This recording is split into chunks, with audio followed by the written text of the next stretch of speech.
1 minute to the deadline.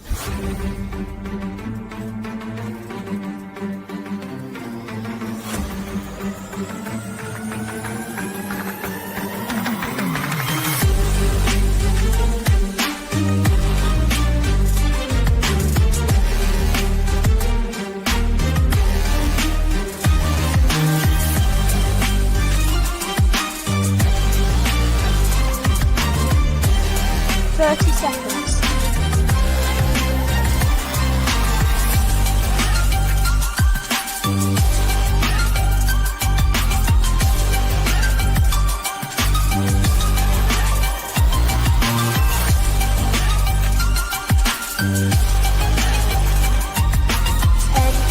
9, 8, 7, 6, 5, 4, 3, 2, 1. Deadline.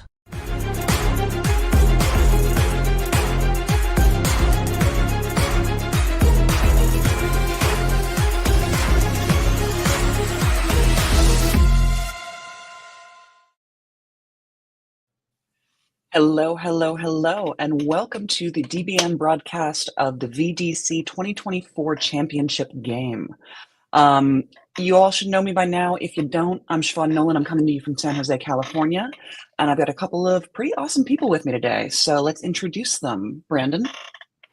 Hey, my name is Brandon Fogel. I'm one of the co-founders of the Diplomacy Broadcast Network, and I am excited to be on the coverage for the Virtual Diplomacy Championship. This is the premier virtual tournament of the virtual face-to-face world, and tonight we have a special primetime Saturday night broadcast of the top board, which is still ongoing at this moment. And hi, I'm Michalis Camarites. I'm coming to you from Hull in Great Britain.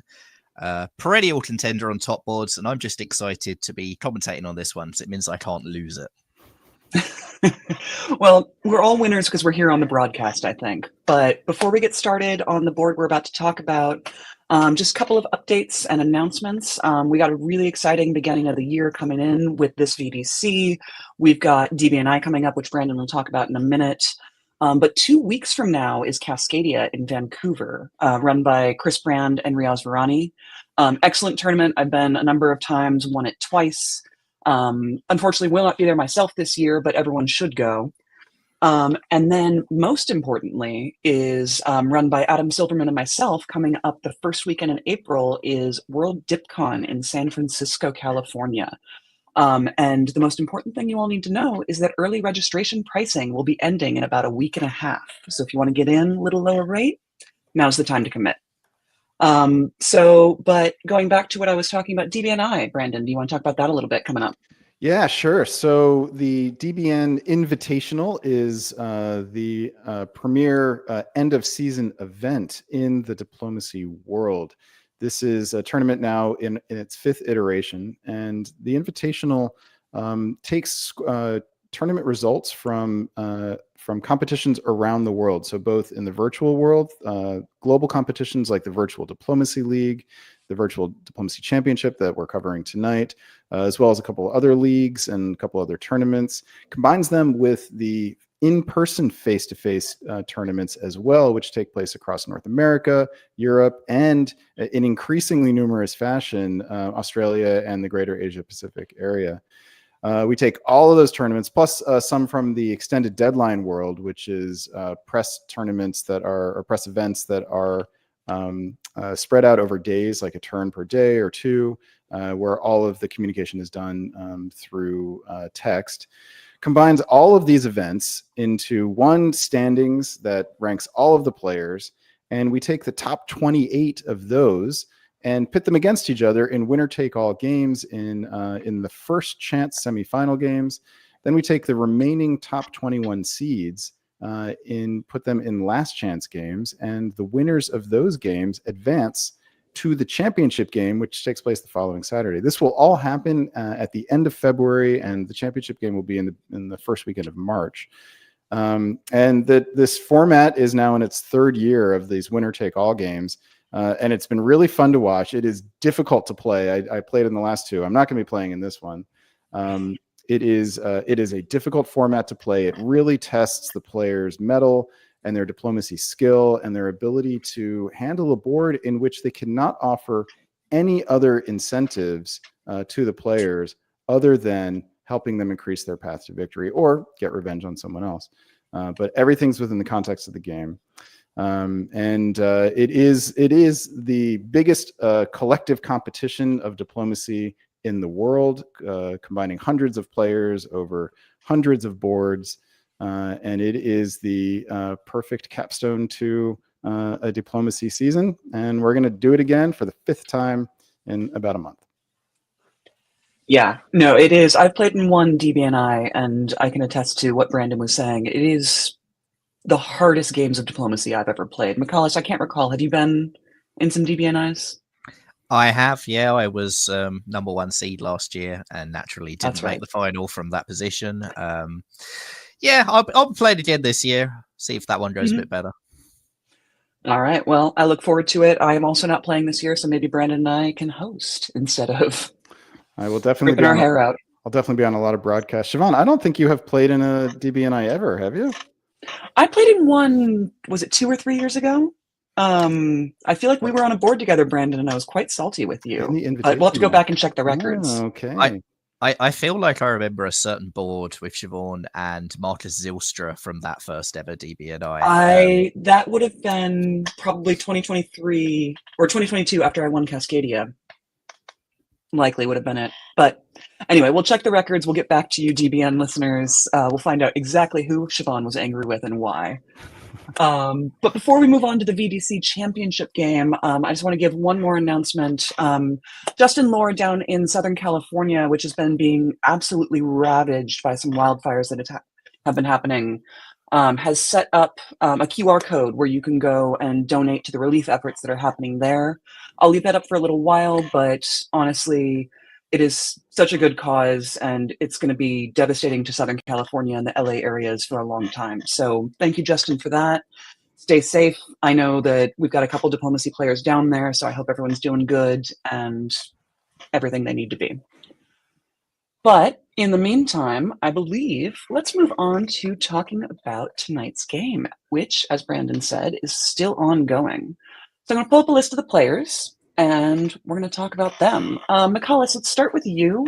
Can you talk to us about these 7 players, how they got to this top board, the story before today, any big highlights that you want to point out? Well, first up, #2 seed Jordan Connors, who won VDL this week, was not able to play for scheduling issues. This is why the top 7 isn't quite the top 7 that people may have seen from last week. So a little known player called Katie Gray has managed to sneak on instead. Katie has won, I don't know, everything this year. So may as well add this to the collection. I'm not sure that anyone's got a lighter task by replacing Jordan with Katie on that board. Beyond that, it's some names that most of our viewers will be pretty familiar with. Jackson Roberts been on a lot of top boards that we've seen before. Bradley Grace as well. Jamal Blakali, of course, world champion in 2023 and the reigning and defending champion of this event, looking to defend his title.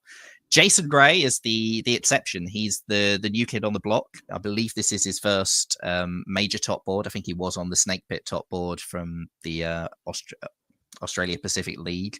But yeah, he got in playing 3 rounds in a row at the end of last weekend, and having spent 24 hours of diplomacy, he topped 2 of those boards and got a good enough score in the other one to come in as #3 seed for this. So looking forward to see how Jason does.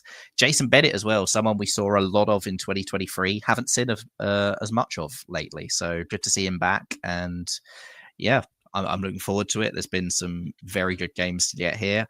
I don't believe a lot of them actually played together, maybe 1 or 2 games in drop rounds, but Jason and Jamal will be very familiar from local face-to-face tournaments in Australia, at least.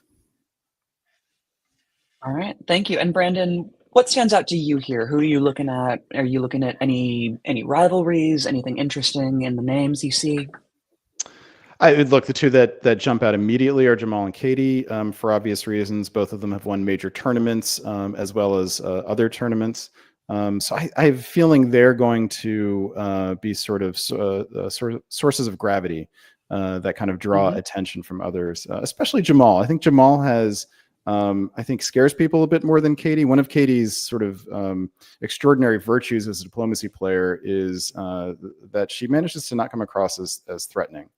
And people probably should view her as more of a threat because of how consistently successful she is. But people don't tend to mention her as the one to worry about, whereas Jamal always gets mentioned now as one to worry about. Bradley Grace is another one. This is a player who has won some minor competitions in the face-to-face world. Has won, I think, Tour of Britain 2 times running, which is one of the smaller virtual face-to-face leagues out there. And I believe he won an in-person face-to-face tournament a couple of years ago, SpireCon, which is a smaller sort of regional in-person face-to-face tournament. He has been in contention for major trophies. This would be his first one, and I know that he is hungry for it. So he is definitely one that I'll keep an eye on here. Jackson Roberts is another young player who has made a lot of noise, tends to either go big or go home, and comes into this with a gaudy #1 seed. And the others, Jason, Gnome, and the 2 Jasons and Gnome, I should say, are definitely capable of winning this tournament. So there are lots of interesting storylines here. Yeah, and for my part, I'm looking at both Jackson and Gnome. Gnome previously from California, and I'm not singling out the 2 California people just because I'm from there, but they're real wild cards in this case, because sometimes, again, the go big or go home from Jackson, and Gnome is lesser known, even though he's definitely a top tier player, as is evidenced from him being here on this board today. But I think that people also kind of sleep on him because he's a little quieter, a little softer, and people like Katie, they underestimate him in the same way they underestimate her. So I'm excited to see what happens. Gnome has made a DBNI top board before. So I think he is capable of getting there. Hasn't shown that he's capable of closing the deal yet. So this will be an interesting opportunity for him and for us to see if he can change that narrative.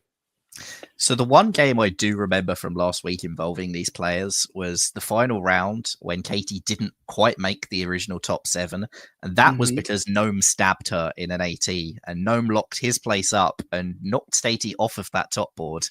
And oh no, she's back on it. So we'll see whether there's any lasting effects. I don't think Katie's the kind of player to hold a grudge and retain it over, but whether the trust is there at the start of a relationship, particularly if they find themselves neighbors in the East, as players that are a lower seed often do, that may be a little fertile ground for the other players around them. All right. Well, speaking about who will be neighbors to who, I believe we've got some power selection coverage that we can give you right now. Hello,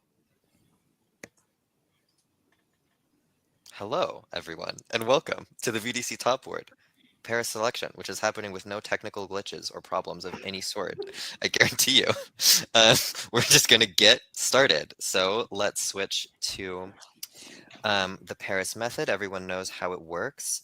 And Katie Gray, we're going to go to you first.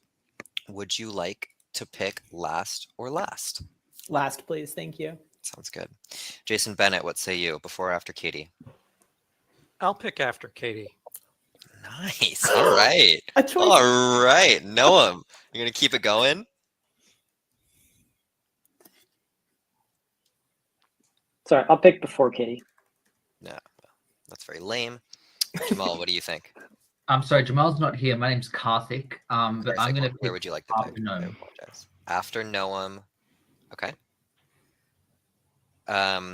David Hood, where would you like to play?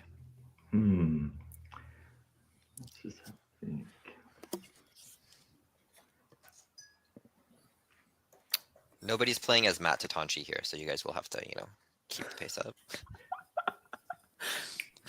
I'm going to go after Jamal. After Jamal. Okay. Bradley Grace.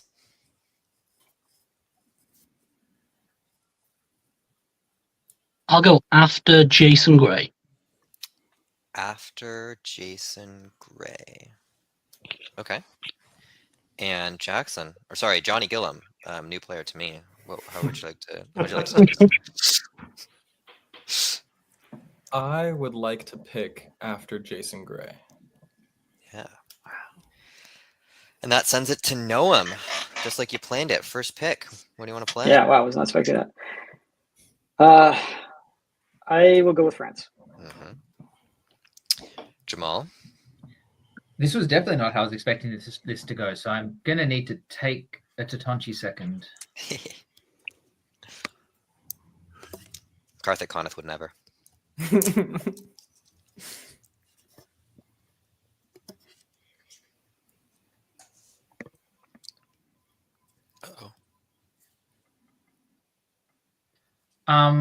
Well, I think because I am wearing the Boxing Panda t-shirt, I'm going to have to pick Russia. Okay. Jason Gray.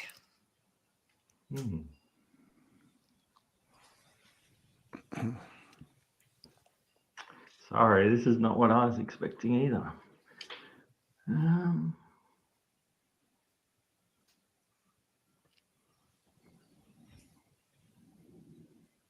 I'll take Italy. Okay. Send it to Jackson. I'm going to take England. I would never, Jackson. Come on. Bradley. Can I have Turkey, please? Turkey for Bradley. That's And the worst Katie. thing. That's the worst thing that could have possibly happened. But I thought Germany was your favorite country. I hate Germany.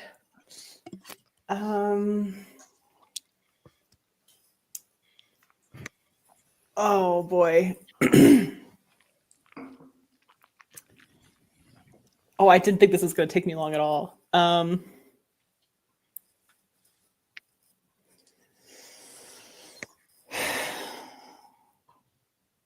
take Austria. Jason Bennett, I'll let you say it. Looks like Germany. Looks like Germany. All right, folks, there are the powers for the VDC top board. Anybody have one last thing to say to each other before we get started? Good luck. Can someone please open to the Tyrrhenian Sea? The Tyrrhenian Sea.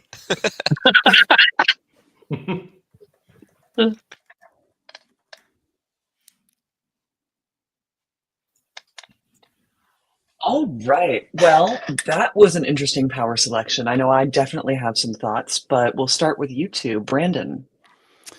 Well, you can put it up on the screen, by the way, through Dipcast.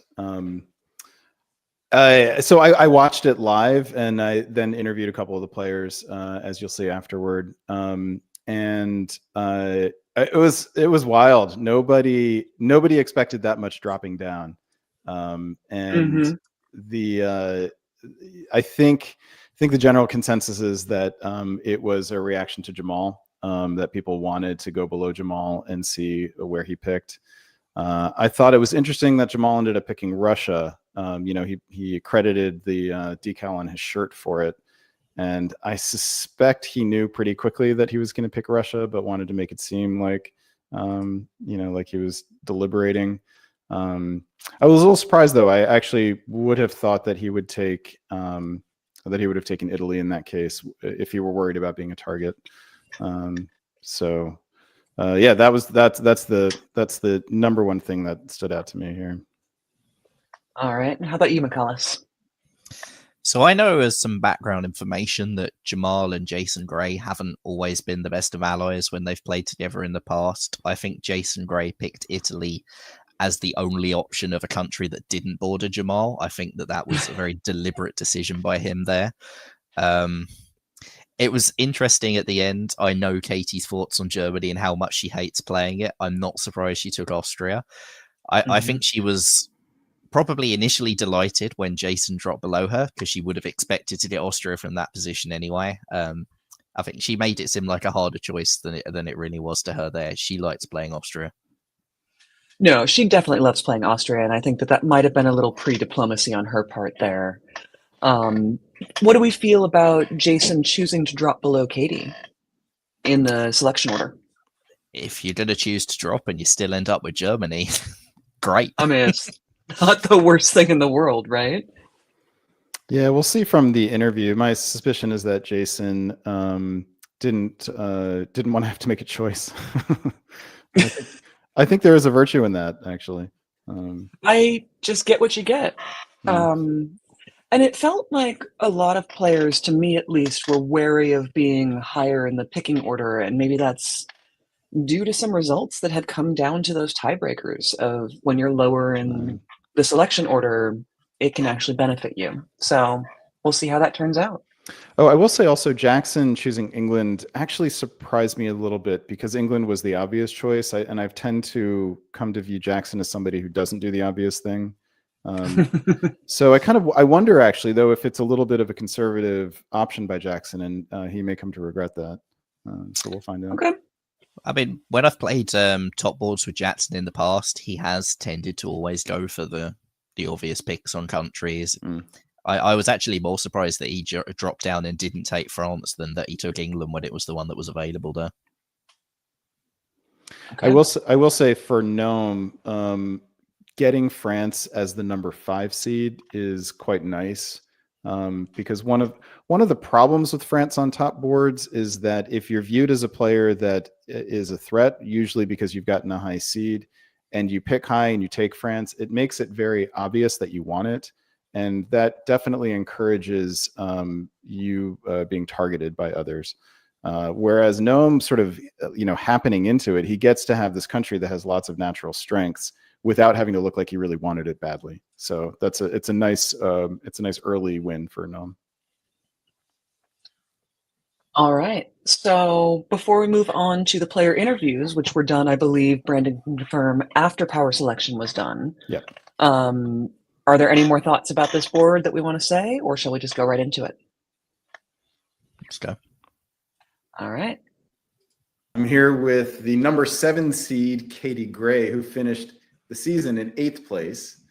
So congratulations on the good fortune to make the top board. First question for you, is that going to be a factor for you in any way, do you think? It's been a factor for me because I have not been stressed this entire week.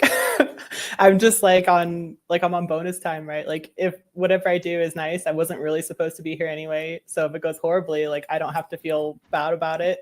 It wasn't meant to be. Yeah, so I'm really grateful for the opportunity, but it's nice to not have a lot of pressure because it's kind of whatever. Nice. So you're feeling kind of loose and free. I feel great. I got margaritas before this. I'm good. At like 1 o'clock your time, right? Yeah. Yep. Perfect. All right. So it was a bit of a wild power selection, wasn't it? Yeah, I was not expecting that at all. So you ended up picking 6th, which was a bit of a surprise. Usually the 7th seed doesn't get that privilege. And you did not have the choice of Turkey when it came to you. You were choosing between Austria and Germany. And you seemed disappointed by that. Was I reading you correctly? Yeah, I thought I was going to choose, if I had a choice, I thought it would be Austria or Turkey. And I would have picked Turkey. And it's tempting to want to play in the West, but I really don't like playing Germany. So I felt like there was this toss-up of what's a better country, a country that's more likely to be able to, get and hold centers. But at the end, I guess it wasn't very hard because I always don't want to be Germany. So I'm very grateful to Jason Bennett. So when you see this, thank you, Jason, for picking after me. So I was not forced into Germany. All right. So you are between Jason Gray in Italy, Jamal Blakarli in Russia, and you've got Bradley Grace in Turkey. That's seems like a pretty fun East. Do you have any thoughts on how you're going to approach this in the early game? I guess I'm hoping that people are more afraid of Bradley. I mean, he's a more ruthless player than I am, I think, and he's in Turkey. So I'm kind of hoping that he's target number 1 and it's not me. I really like working with Jason Gray.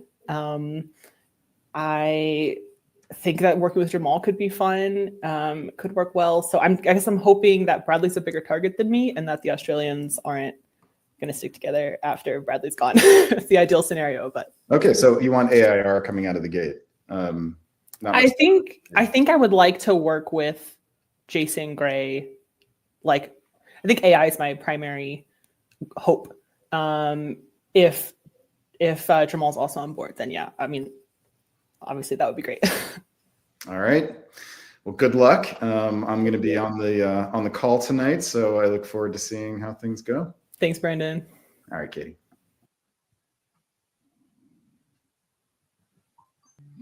I'm here with sixth-seeded Jason Bennett. Jason comes into this tournament top board with a solo board top and a share board top. Jason, congrats for getting here. Thank you.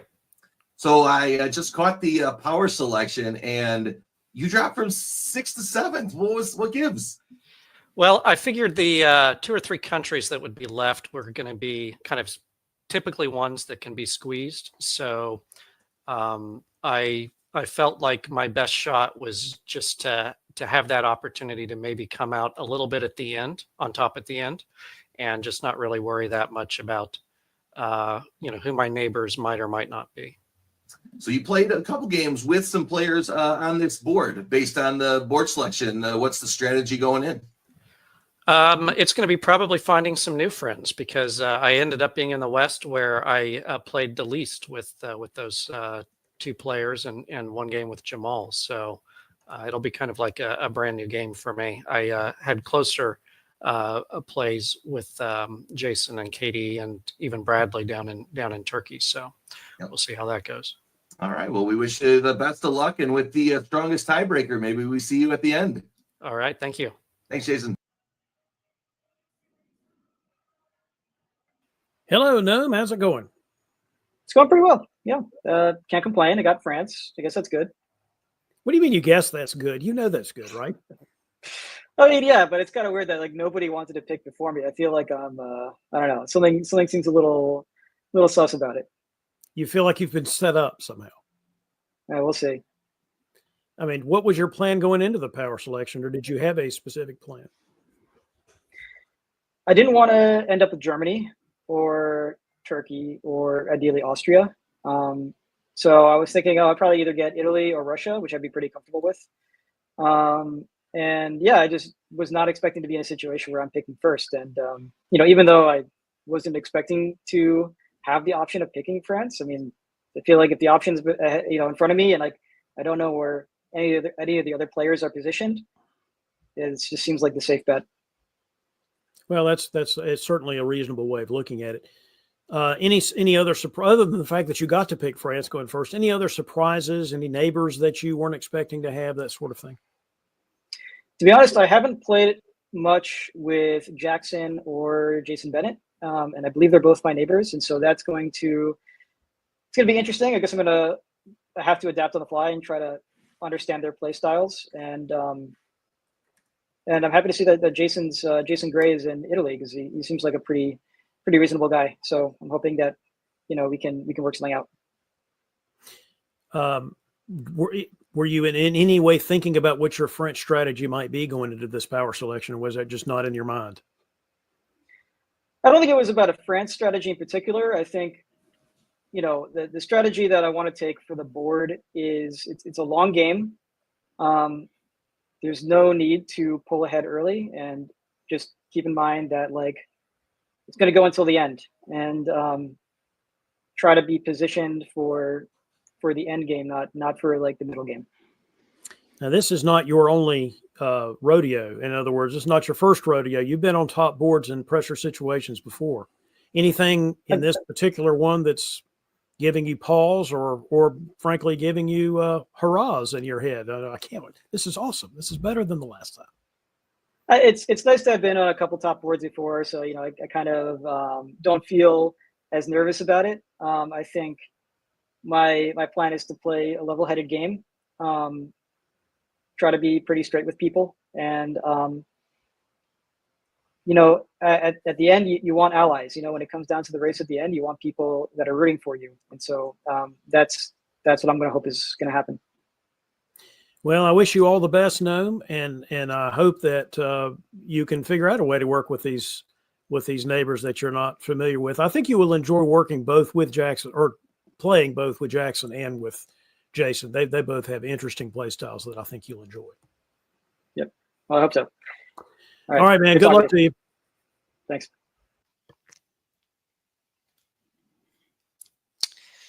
All right. I'm here with Jamal. No, I'm here with Karthik Kanis, famous IT enthusiast from Southern California. Karthik, how do you feel about playing on this top board? Oh, I mean, I feel great. I have all my great friends here, and everyone knows that Karthik with a friend is always going to win. So we're good. That's right. So, Karthik, you were able to pick second in the Paris method. Were you expecting that? I wasn't. I had kind of mentally game played out picking somewhere around fourth or fifth. So second was interesting. Yeah, and honestly, in very typical, me as Karthik, I was trying to like think about how Jamal would play this game. Right. And in typical Jade Buddha fashion, I just went with my gut and just went, you know what, this is all. There's a lot's going on. I'm not sure who's going where, but Russia seems like a decent spot, particularly if I'm in second and have to make up a tiebreak here. Yeah, that makes sense. There was a lot of wackiness that happened there. How are you feeling about where everyone else ended up and what this game's shaping up to look like? I mean, so I've forgotten where everyone else did end up actually in the end. Who's in England again? I genuinely can't remember. Jackson is in England. Jackson is in England. Okay, yeah, okay. Yeah. I mean, like, I'm feeling okay. I mean, we'll see how it goes. I mean, I think Bradley picking Turkey higher than normal is interesting. So I mean, I don't know whether he thinks he's got an in somewhere or something like that, but who knows? I mean, I'm just here to have fun. It's diplomacy. You rock up, you play, you have fun, you do your best, you open to working with everybody, and you see how you go. Well, Karthik, I can't wait to see you open Moscow to Livonia. Oh yeah, Moscow to Livonia, Warsaw to Silesia, St. Petersburg to Finland, and Sevastopol to Armenia, and then win the game, because that would be the most Jamal Bukharli like Karthik Konik playing as Jamal Bukharli opening. I was considering Livonia pudding actually. Everything to Livonia is an interesting opening here. But actually, the one other thing, I did call in a friend. I have Peter McNamara here with me. He's going to help me out. Good. Oh, actually, that's an unfair advantage. I'm not going to be able to allow that. I'm going to need you to actually get rid of Peter McNamara. He needs to be outside the house for the remainder of this game. I'll put him away. Thank you, Jamal. Good luck in the game. Thanks.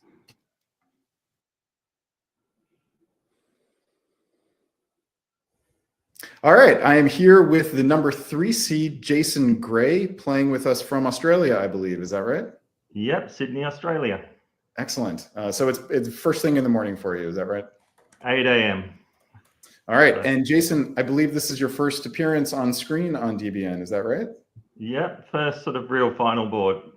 I was on the snake pit, but that was a disaster, so I preferred to forget that anyway. All right, well, I want to give you a second to introduce yourself. What brought you into the game of diplomacy? I've been a games player all my life. I actually made my living playing games. And then when COVID was around, towards the end of it, I sort of rediscovered diplomacy, although I'd only played it a few times, and that was a long time ago. So, and I played a lot of just the 24-hour press games, and I was actually just about to quit, and then I saw David Hood introduce that there was a real life tournament in Canberra that Jamal happened to be running, and I went to that, and that's got me into the virtual and live scene. Got it. So you've been a competitive player with face-to-face and virtual face-to-face only for a year or two now. Is that right? Yes, correct. All right. Well, you're shooting up the rankings here and doing well. But really quickly, how did you make your living playing games? What was that? Playing poker, backgammon, all sorts of games, gambling basically. Nice. I didn't know you could make money playing backgammon, but I believe you. Backgammon's very high stakes if with the right people. Yeah. All right. Well, hopefully you will have reason to get interviewed by David Hood on Deadline. You can say more about that. Let's talk about this game. You were the 3rd seed coming in. You ended up picking 3rd, although not in the way that one might expect. No, not at all. Why do you think that the power selection went so haywire like that? I think mostly it's the Jamal factor, to be honest. What do you mean? I don't know how to explain it, but people want to see what he's doing, like I did. And then everybody wanted to be under Jamal as well, I think. I also think it looks a pretty balanced board, so the tiebreakers are pretty important. Okay, so when it came to your choice, you had Noam in France and Jamal in Russia. What made you choose Italy in that circumstance? Being away from Jamal. Is that right? Okay. Yeah. That was I'll let someone else deal with it. Okay, so Jamal is really the center of gravity on this board as far as you're concerned. Yeah, in a way. Although it's a bit different now because it hasn't panned out the way I was expecting it to. So, but I think, yeah, he makes a big difference. All right, so you've got Jamal in Russia. Elsewhere in the East, you've got Katie Gray in Austria, and in Turkey, you've got Bradley Grace. Bradley, which I was very surprised for Bradley to take Turkey. I know he likes it, but I mean, I'm going to be tempted to take Turkey out if Katie and Jamal are up for it. So it's going to be but then if they're not keen on that, I'll work with Bradley. So your initial strategy then will be an AIR to take Bradley out and then go from there. Is that right? Probably. What would you anticipate? Sorry, go ahead. Yeah, a lot of it comes down to Trieste, I guess. If Katie's up to lend me that, then I'll go for it. If she's not, then I might be more inclined to work with Bradley. I see. Okay, so you like an AI as long as you get Trieste. Otherwise, yeah, because it's either fast and I've got some decent say over there, but if it's going to be slow, then I feel like I'm the one left out of the air. Okay, so tempo is important to you. Very quickly, what if, let's say, the AIR does develop and you take Turkey out? What would you want to happen next? That just depends on the whole board. There's too much to plan ahead that far. So what's happening in the West? Maybe France is attacking me. Maybe something has to be reacted to over there. It just depends. All right, fair enough. Jason, good luck on this board, and perhaps we'll see you on the broadcast later. Thanks very much, Brandon.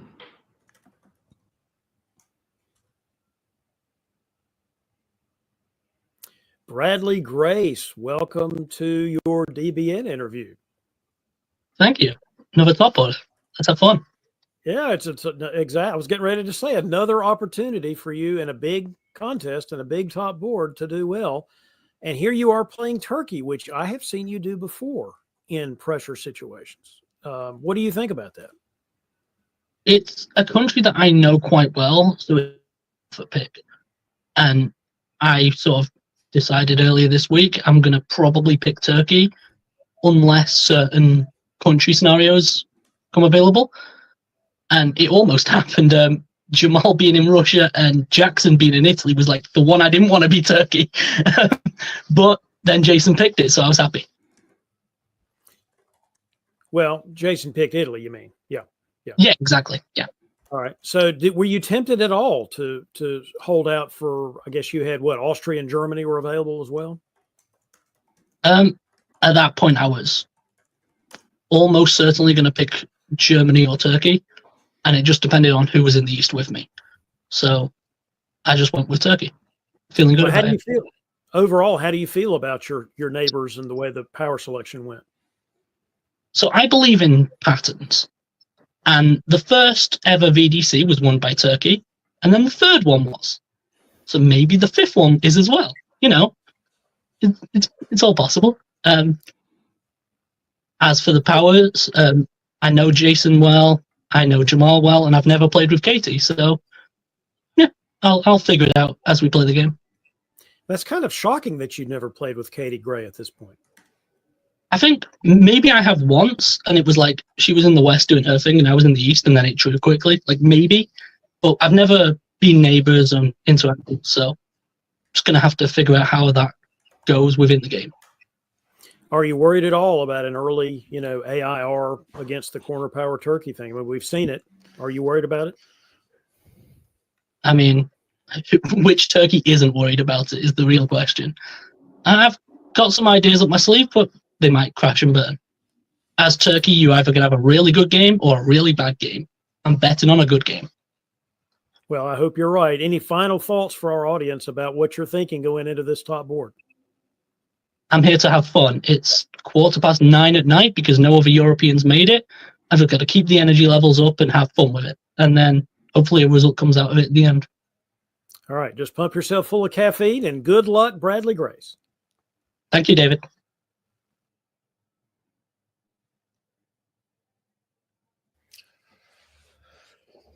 All right. I'm here with my favorite player, Johnny Gillum. I'm going to be playing England on this top board. Tell me how you thought the Paris went. I mean, this is one of the 20 situations that I thought could come out of Paris.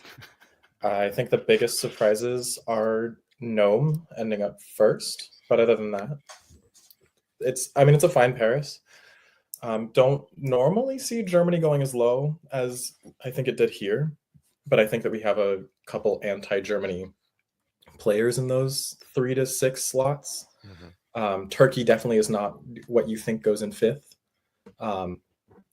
I did see Jason Gray taking Italy in 3rd as a possibility. I'm a little sad because I love Italy, but I don't know. I think that this is a really interesting way for this board to start out at.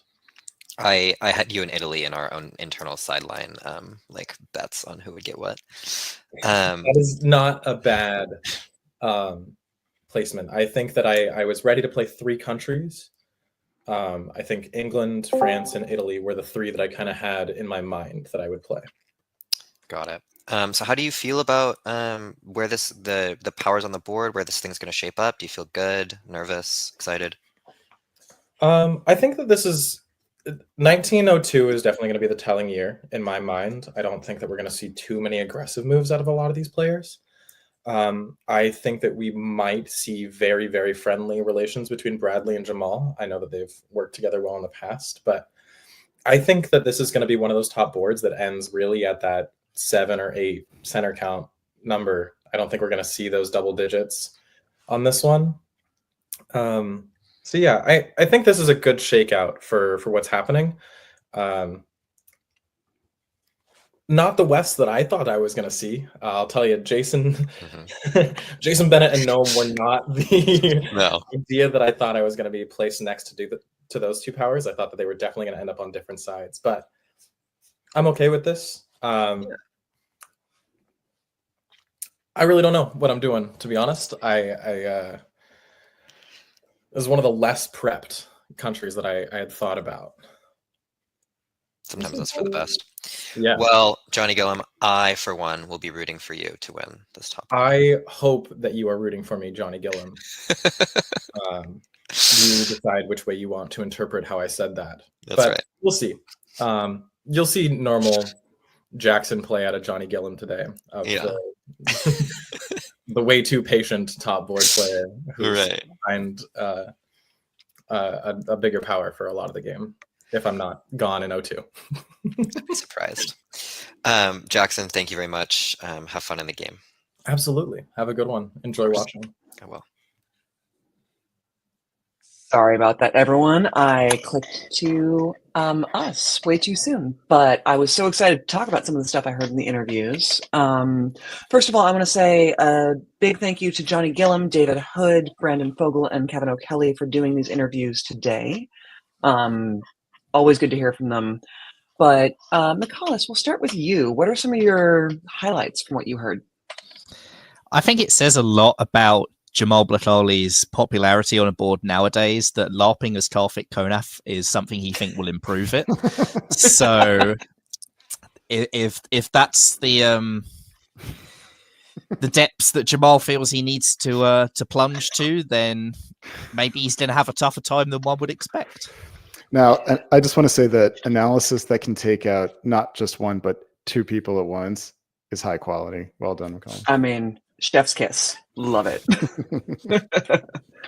But speaking of Jamal, we heard a little bit about from, I believe it was from Jason Bennett, the Jamal effect on the board and how that played into where people were selecting in the Paris selection method. What do you think about that, Brandon? I think it was Jason Gray, actually. It was in my interview with him. Jason Gray. And that's a significant difference because Jason Gray is Australian and plays against Jamal regularly. And Jamal definitely has a long shadow down under in the Australian hobby. He has a long shadow elsewhere as well, but I think there, with people who are playing face-to-face with him regularly, I think there is, there's an even bigger effect. I didn't hear the other players talk quite as much about worrying about Jamal. So, Bradley chose Turkey there and didn't really talk about like trying to use Jamal's reputation against him, as like as a shield for himself. So, you might have thought that was in the back of his mind. But it might be that that Bradley just isn't that worried about it. Yeah. All right. And what do you think about that, Michaelis? Is Jamal, does he have the shadow over everyone, or is it just Jason Gray who's worried about that? I mean, I suspect everyone is fully aware of Jamal, and he's probably finding it harder than he used to nowadays as a result. And people react to that in different ways. And some people embrace that. Some people try and hide from it. Some people laugh as Karthik. There are many different reactions that you can take. And the key question is, do I need to change my game to still get the results, or do I need to focus on what I was doing right and make it happen again? And that can be a really difficult question. You see people come around, have a couple of really good games, and then disappear. They had great tournaments, then everyone sort of cottons onto it, and they either change what they're doing, or people just work out how to play with them. I had it myself when I first came into virtual. I had a lot of success in my early games, and then it took a little back burner, and it took me a while to work out that I did need to go back to what I was doing right and ignore the fact that I had a target and embrace it even. And I think it's notable that Jamal is playing with that in this situation, whereas Katie, who should have just as big a target after the season that Katie has had, no mention of it at all serene, no pressure. This is bonus time for me. I didn't even expect to be here. I think that Jamal has put an awful lot of thought into how he's going to play this game, and I think Katie will have put some thought into it, but has probably not stressed herself out quite as much. No, and I heard that in Katie's interview. She was very calm, very like, I'm just here to have fun. She didn't actually expect to be here. Again, let's remind everyone that she got in because the second seed, Jordan Connors, had to back out due to a scheduling conflict. And so Katie, surprised to be here, happy to be here, and even chose Austria over Germany. But we all know she hates Germany, so... But with that said, go ahead. I was gonna say, I thought it was interesting that Katie wanted Turkey, was disappointed not to get it, and also wasn't really interested in talking about an AT, the possibility of an AT. It was really like AI, maybe AIR, not interested in T at all. Be interesting to see if that changes as the as the negotiations begin. Well, and we heard it from Jason Gray, who's going to be playing Italy, that he was going to demand Trieste up front. And I'm really curious to see how that initial conversation with Katie goes. So with that said, before we jump into the game, anything else either of you wants to add? Nope. I just want to see a good game. I hope it's not an AIR that causes a Western triple. Let's have something more interesting here. If it's an air, we're going to be exhausted, and we're just going to end the stream in about 30 minutes and be like, okay, bye. This is a top board format, and these players know better than to do air versus Western triple. If that's what happens, they may as well just crown Jackson now. Yeah, that's about right. All right, so let's jump right into it. When are we picking our winners? Oh, do we want to do some pre-game predictions? Brandon, let's start with you. Oh, this is always so hard. We'll reformat in the middle of the broadcast as we see how things are going. All right. With just based on the pregame and where things have ended up and who people are talking about, I actually feel like Jackson and Gnome kind of have a nice little under the radar thing going. I'm gonna pick Gnome, but out of the gate here. without any information. All right. And McCallus. That has stolen my pick. So in the interests of being opposing, I think on the other side, I think Katie will work out that quagmire quicker than the others will. I know that Jason suggested he would be open to an IT, but it always sounded like an afterthought. I think Italy and Turkey are going to lock up very quickly, and I think that will provide room for Katie to take full advantage. But the risk is that becomes airless Western Triple, and as I said, I think Jackson is also in a very, very good position. So I'm between them as well, but I'm going to go Katie. All right. And for me, I'm going to go against Brandon in the West, and I'm going to pick Jackson Roberts. As much as he irritates me every time I play on a board with him, I think he's going to benefit from the chaos that's about to happen. So with that said, let's jump into spring 1901. All right. Brandon, you're on top. So why don't you take spring? Tell me what you see. All right. Do the whole board here or just East-West? I think let's do the whole board for now. We'll do spring, fall. Okay. All right. Eyes immediately drawn to Trieste to see what happens with that Jason-Katie negotiation. I think Katie would be open to it, but will demand that Ionian go to the Aegean here in the fall. So it will be interesting to see if that was part of the deal and if Jason sticks to it. We'll get something from the sideline reporters. Staying in the East here with Bradley Grace going to Syria, which is one of the sort of traditionally more Jedi mind trick type moves, which is basically an indication to both, I think, Italy that a Lepanto is not in the cards, and also to Russia that you're not coming after them. It also gives Austria a nice cushion. So it's a big negotiating, I think, gesture. It is also one that leaves Bradley fairly open going forward. So be interesting to see if that encourages an AIR or does not. Jamal and Katie successfully DMZ Galicia, which is always an interesting sign and one that should definitely be giving Bradley and Jason something to think about. For both of them, it is potentially an issue. Jamal does send a unit to Livonia as threatened. He threatened to send 3 of them there. He sends 1 of them. This is. I'll let McCallus talk about the pros and cons of this. It's definitely one that deserves some attention. In the West, we have pretty copacetic things here. English Channel is successfully DMZ'd. With Jackson, he's an aggressive player, so that would have definitely been an option for him.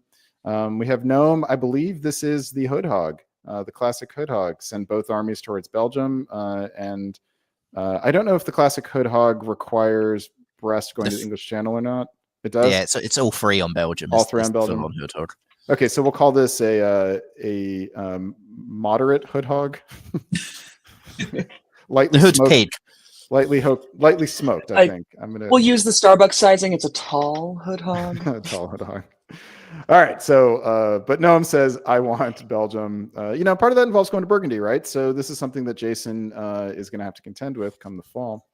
But otherwise, it's standard from Germany and England. So. Yes, so the point about Livonia, it's a very interesting place for Russia to open. I'm not convinced it's a good place, but it is definitely an option. The thing that you look at, especially if you're Jason Bennett right now, is what can Livonia do? It can go to Prussia, which doesn't actually scare you that much, but it can be convoyed to Sweden, which should, because that is a real problem. If the convoy goes to Sweden and Russia's still in Bothnia with no reason not to go to Baltic, you're on a sort of railroad towards a war with Russia that you really don't want on a top board as Germany in the early stages of a game. And when you see this Western opening as well, France puts 2 on Belgium, England having no interest on it, that's when England starts thinking about bouncing Holland and things like that. And we know Jackson is an aggressive player, and that is very much within his ball game. So then Jason has to start thinking, if there's an EF, you want Russia on side, but you probably don't want Russia in Sweden and Bothnia if they're on side. So do you bounce Sweden, even if you don't necessarily have a friendly England? Do you just go, Jackson, I'm going to bounce Sweden. Let's work together in that regard. I think it's a position that's supposed to be very flexible, but it just isn't to the same degree that even going to St. Petersburg, because if you really wanted to do that convoy to Sweden thing, you can still do it through St. Petersburg. But Germany rather, wouldn't have any particular reason to bounce Sweden in that scenario. So, yeah, it's not my favoured opening.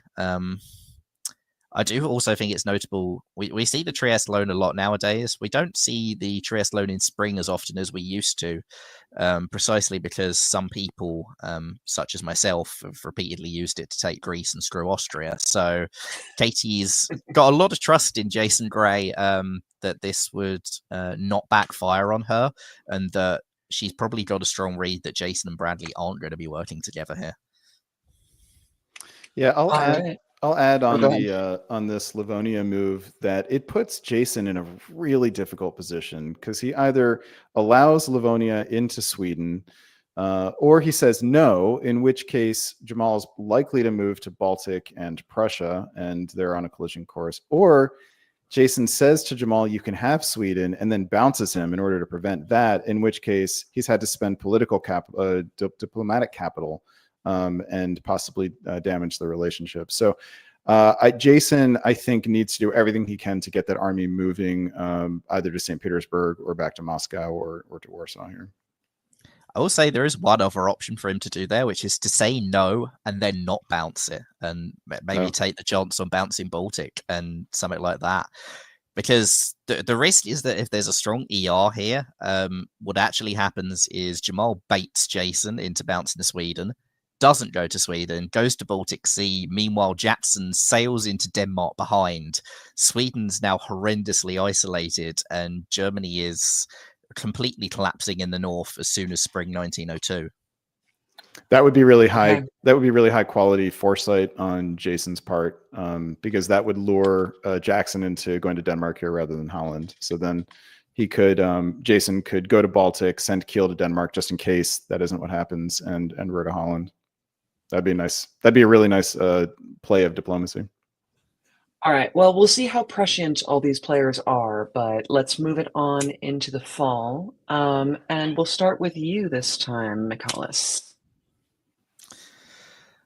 Well, what we see in the West is that Jason and Jamal do manage to get on side. Jason doesn't get him to walk out of Livonia, but he doesn't bounce Sweden. Unfortunately for Jason, what I feared about Holland has instantly come true, and there wasn't really anything he could do about it, because if he sports himself to Holland, he loses Munich for his troubles.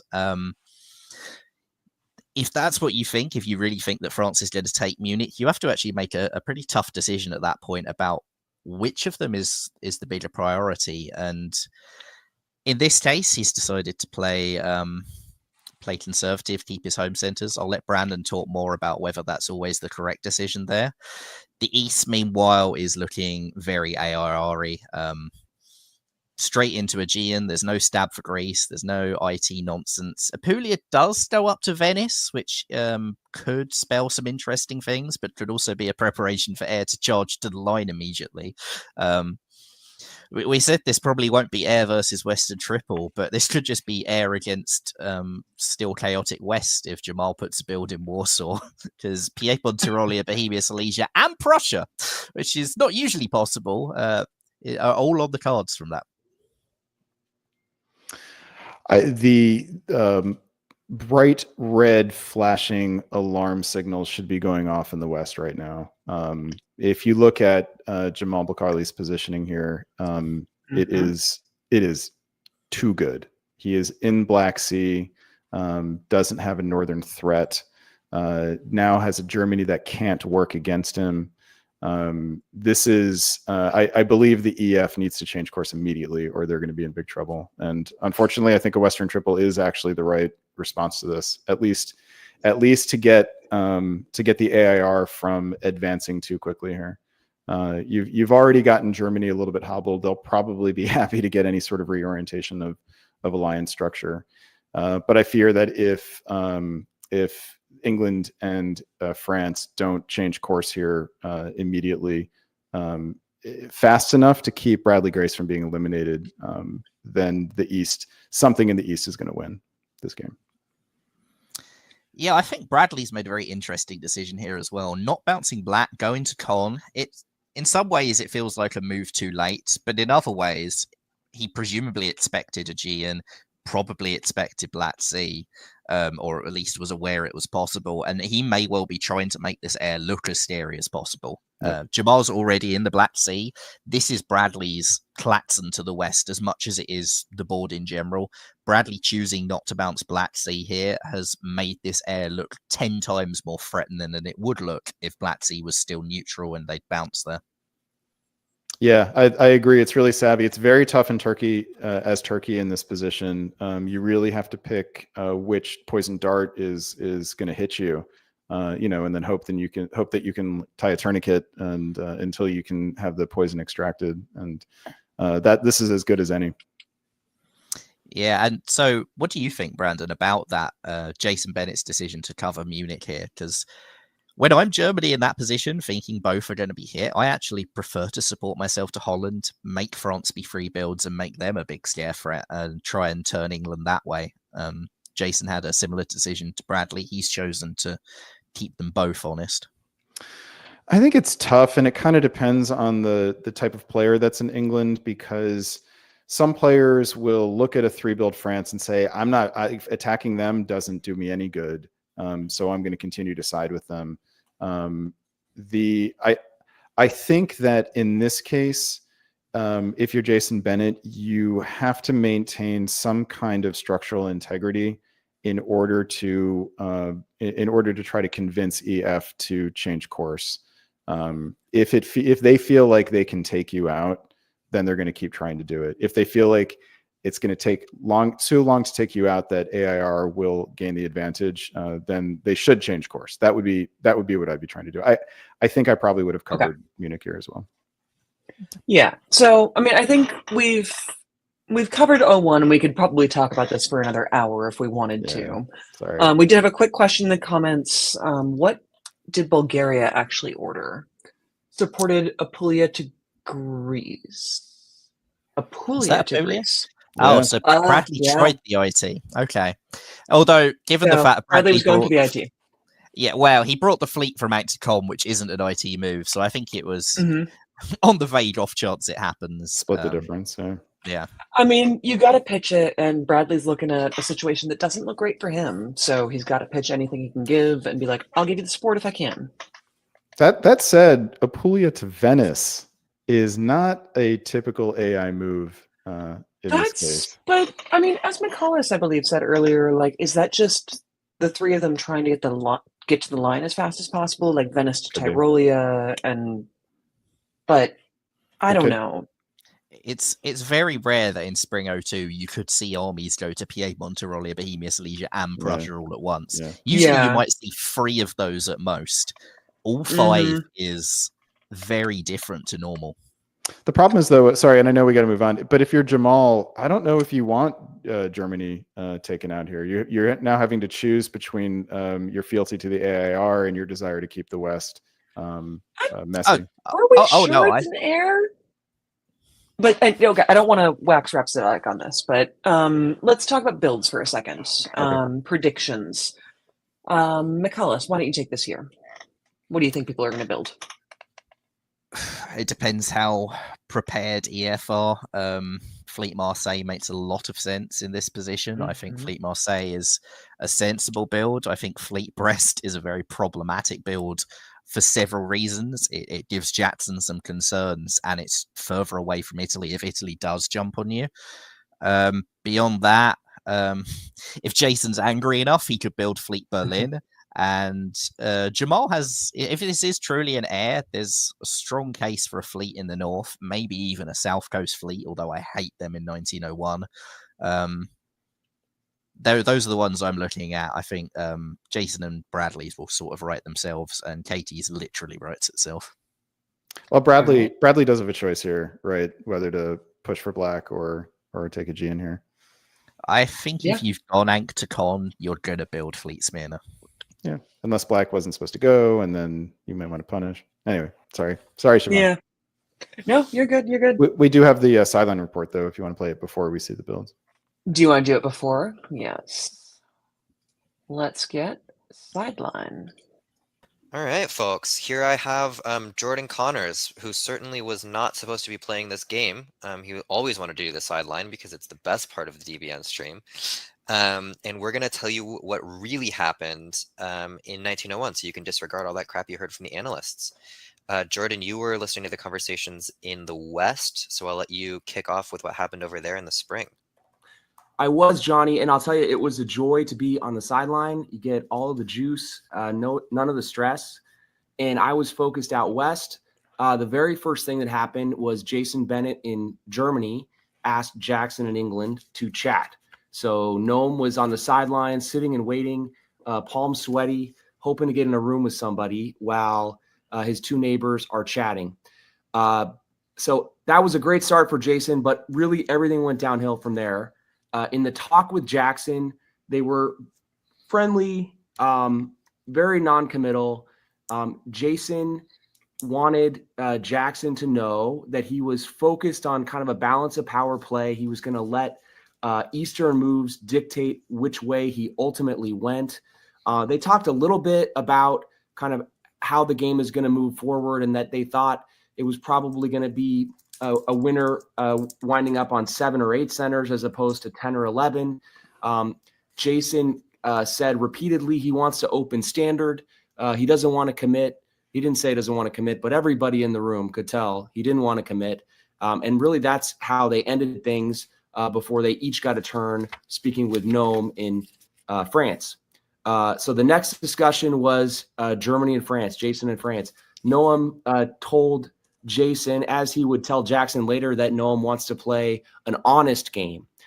He wants to make sure that he has strong relationships for the end game. And Jason in Germany kind of response to that was great. What are we going to do about Burgundy? If you're going to be honest about that move. And Noam he said he's probably going to open there. The two of them got along fine, but there were no real discussion of tactics. And when Jason was trying to get some concession about Burgundy, he didn't offer anything. He just kind of wanted Noam to know that he'd prefer he not go to Burgundy. Okay, then we get to the real spice and the romance of it all. In the end, finally, Jackson and Noam have a discussion. They really bonded over feeling that Jason was pretty non-committal. And so they went pretty quickly into deciding, all right, we're going to do an EF. They started talking tactics. Jackson brought up the fact that in many past games, he had done the EF opening where he bounces Germany in Holland. And he told Noam what moves to make in order to see that through. And they both got on board very quickly. I think they were both kind of waiting to bond with somebody. And as soon as they had that experience with Germany, and then Jackson brought up a Holland bounce, it was very quick and seamless from there. And throughout both spring and fall, they really knew what they were doing, and they were very quick with each other, but in a friendly, confident way. Yeah, interesting. So let's talk briefly about the East. And if you guys are hearing lots of dings, then that's just because me and Jordan are so popular. In the East, we have two real important conversations happening here. One of them is happening between Austria and Italy. They get in a room early, and they both really heavily commit to each other, especially Katie Gray. In spring of 1901, she is saying, I'm not going to win this game. Jason, I want it to be you. Wow. She is saying, Bradley is a ruthless player. I don't know if he knows that about him, but if he does, like, there's no possibility of them working together here. Jason is a little bit hesitant. And he seems a little more worried about Jamal. Jason's talking to Bradley saying, you give Jamal an inch, he takes a mile. So basically we're getting heavy commitment from Austria towards Italy. Jason, he hasn't quite decided yet, but he knows a good deal when he hears one, right? And Jamal is classic Jamal. If you've never played with Jamal, I couldn't possibly describe in words the experience of hearing him negotiate. It's just impossible. And this move with Livonia was worked out. Germany knew about it. England knew about it. Everyone was happy for Jamal to go to Livonia. Katie didn't. Katie thought that he was going to go to St. Petersburg, and she pretended to be annoyed about it, but really she wasn't. So let's move into the fall. And in the East here, we have another interesting season. So Italy and Turkey are in a room together, and they spend almost 10 minutes in a room together. Katie Gray is sitting alone at the game table while Italy and Turkey negotiate. They're going to do the attack into Greece, the convoy into Greece. And they're talking about tactics, what happens in the fall, what happens in the next spring, what's the best way to do this, that, the other thing. They're going for it. Katie's just freaking out in the game table all alone. And then finally, with about 6 minutes left, Katie and Jason get back in a room together. And Jason immediately says, that was all crap. I told Bradley all kinds of stuff. I'm not going to do any of it. I'm with you. Don't worry. So I guess Jason was just wasting Bradley's time. I don't know. But as you can see, Jason had no intention of going through with this convoy into Greece. He's with Katie. Bradley thought it was going to happen. And there were some interesting last-minute negotiations about the Black Sea. What was going to happen there between Armenia, Black Sea, and Rum really was shaky in the end. It was those final 5 seconds. Wait, do this, please do that. And you see it didn't turn out well for Bradley. What about in the West in the fall? Interesting. I'll go to the West, but let me ask: was that move to Venice agreed between the Gray siblings? Between the Grays, it was, yeah. Venice to Trieste was agreed with the intention that Ionian would go to Aegean, just like no, the move up to Venice in the fall was. Oh, that sorry, I misheard you. Yeah, it wasn't discussed from what I was able to hear. That we couldn't hear everything, but okay, not that I know of. No. I wonder if that's going to cause any tension later down the road. So in the West, interesting. Noam had a discussion with Jason right off the bat, and was. He kind of blamed Jackson for for his opening move. He said Jackson had a plan, and Noam, like you said, he's going to be honest. He's going to be honest about other people's moves too. He said that Jackson's planning to bounce Holland, just so you know. So he had never told Jackson that piece of information was going to be free to go to Germany. It'll be interesting how Jackson feels about Noam giving that tidbit, but Noam was clear. He's going to be honest. Later, Jackson and Jason speak for a while. You could see Jason kind of sees the writing on the wall. Okay. He understands he's going to be bounced in Holland. He understands there's an EF developing. Jackson gives him a little bit of a pep talk, says, hey, you win all tiebreakers, so all you got to do is stick around. He wants to make clear that, listen, Jason, I'm going to be happy to work with you down the road, but kind of the reading between the lines, they both know, though it's going without saying, hey, right now, Jackson's in an EF. He's going to be attacking. Jackson tried to give a little bit of information about what Noam might be doing, what his moves might be. But it was basically just speculation. He said, probably one of them's going to go to Belgium and the other one is going to do something else.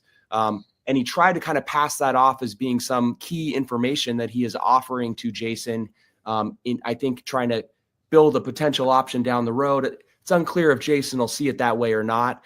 But you could tell Jackson just wants to have that option should things with Noam go south. Yeah. What's the tension like in the West? High? Are people relaxed? Are people freaking out already? So it's pretty clear now when Jackson and Noam talk, they both feel very comfortable. They're not making a hard sell anymore. They have a plan that they reached with about 30 seconds into their first discussion. And they both just felt very confident about it, weren't wavering at all. Jason, I think, just entered the game in a very slow, calm way. I think that was with some intention. But I don't think he expected that sort of relationship with his Western friends to lead to this budding romance between England and France, which obviously is not good for him. I'll also say he was a little, Jamal really presented the move to Livonia to him, told him it was happening, and told him he wouldn't do it if Jason objected. And Jason did not object. He kind of speculated about it, talked about it a little bit, but did not give it a hard no. We'll see if the EF causes Jamal to want to make that actually a friendly unit. I don't know, but Jason definitely had a chance if he wanted to be a little stronger and be a little more forceful to have dictated that move a little more. Interesting. In the East, tension around the yellow units is already very high. Bradley is accusing Jamal in their 1901 negotiations of, quote, word trickery bullshit. So classic tactic, word trickery bullshit. yeah, that's right. So we'll see where that goes. Thank you, folks, and we'll catch you again after 1902. All right. So before we jump back into the game and get our builds, I want to get some reactions to that. But first, I want to say thank you so much to Jordan and Johnny for doing the sideline reporting. That is a thankless job. It goes behind the scenes, and I'm so glad we're seeing more and more of it because, wow, I don't think I have the energy for it. And to the ding notification sounds that were called out because someone was so popular, I was going crazy trying to figure out where are my notifications coming from, and I saw some people in the comments as well. So let's get y'all's reactions to that. McCallus, what do you think? The big takeaway I have there is Jason Bennett he can be quite a conservative player in his initial start to games. I've experienced that in the past with him. And he's come into a top board, and the prevailing thought on top boards is you should be a little conservative, a little flexible, don't commit too early. And I think he's played the game there, but he hasn't played the players, because both Gnome and Jackson are aggressive players, do like to commit early. And as a result, I think Jason, he came in with his plan to be conservative, and it hasn't helped him to gel with either of them. And I suspect that is why this EF has come together. We heard it in the talk there. Yeah, you put two aggressive players and someone who's non-committal, it's not that unusual for the two aggressive players to go, all right, let's kill the third one. And at this moment, some aggressive diplomacy is required on Jason's part, and I'm a little worried it's not going to happen, and I'm a little worried that Jackson and Gnome are gung-ho enough that they're not going to be affected by what's happening in the East. By the way, the one thing I want to point out from that was what happened at the very end, was told us at the very end. Bradley Grace being annoyed at Jamal, and I forget what he said. I forget the exact phrase he used, but it wasn't complimentary towards Jamal. So we could see Fleet Ank here. Yep. And I think the only other thing I'll point out is I love that Jason Gray and Katie Gray are being called the Gray siblings down in the South. So let's move right along to builds. Brandon, I asked McCallus first what he expected. Anything surprising to you? Nothing surprising here, but definitely notable. It's the Fleet Ankara is very notable here, and Bradley has said, "I am taking black no matter what." I suspect we'll see black going to Armenia here in order to conserve the fleet, but Bradley is saying that he's going to punish Jamal more than the Grays. I think Jamal has made an error here. Army Moscow is one of those flexible builds. I think when you have an air that's looking this scary, not building in St. Petersburg is a mistake. I think that this encourages Jackson to come after you with those northern fleets and to swing up to Barents, something like that. And I would not be surprised if that's what results. And if you were even remotely aware that the possibility was coming of the second fleet from Turkey, that Army Moscow isn't going south, because Sevastopol isn't going to be moving to Armenia.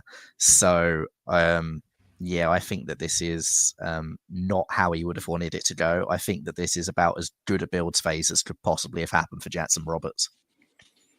Yeah, I agree. I think you need to see a fleet in St. Petersburg there, and Jamal needs to get Jason on side against EF. Yeah, I agree, and that EF is looking stronger than ever. So, shall we move into the next year? Yeah. Well, we're not going to see Prussia and Silesia covered here, so. All right, we will start with you again, Brandon. All right. Let's do the whole board. Wow. So I'm looking right at Black Sea here. Jamal Bulkarli has somewhat shockingly allowed Black Sea to be destroyed here. This is a big surprise here, and it is combined with some moves by Austria and Italy that are what's the word? Delightful, fascinating, interesting. This is now suddenly potentially an AIT, although it's hard not to notice that the red and green units are not moving away from Turkey. But what did they actually do? So Budapest supported Bulgaria into Romania, so clear attack on Russia, and then Serbia and Greece bounce in Bulgaria in order to prevent Black from having any retreat. Jamal does the very optimistic thing here and tries to support the army into Armenia rather than the fleet. Elsewhere, we do have Austria and Italy going to the line here, along with Venice to Piedmont, almost certainly an arranged bounce, while Naples goes to Tyrrhenian Sea, likely to take Tunis. So really, really interesting, certainly AI here. In the West, we have, it looks like France is definitely prosecuting the war against Germany, and England apparently is as well, going to Skagerrak.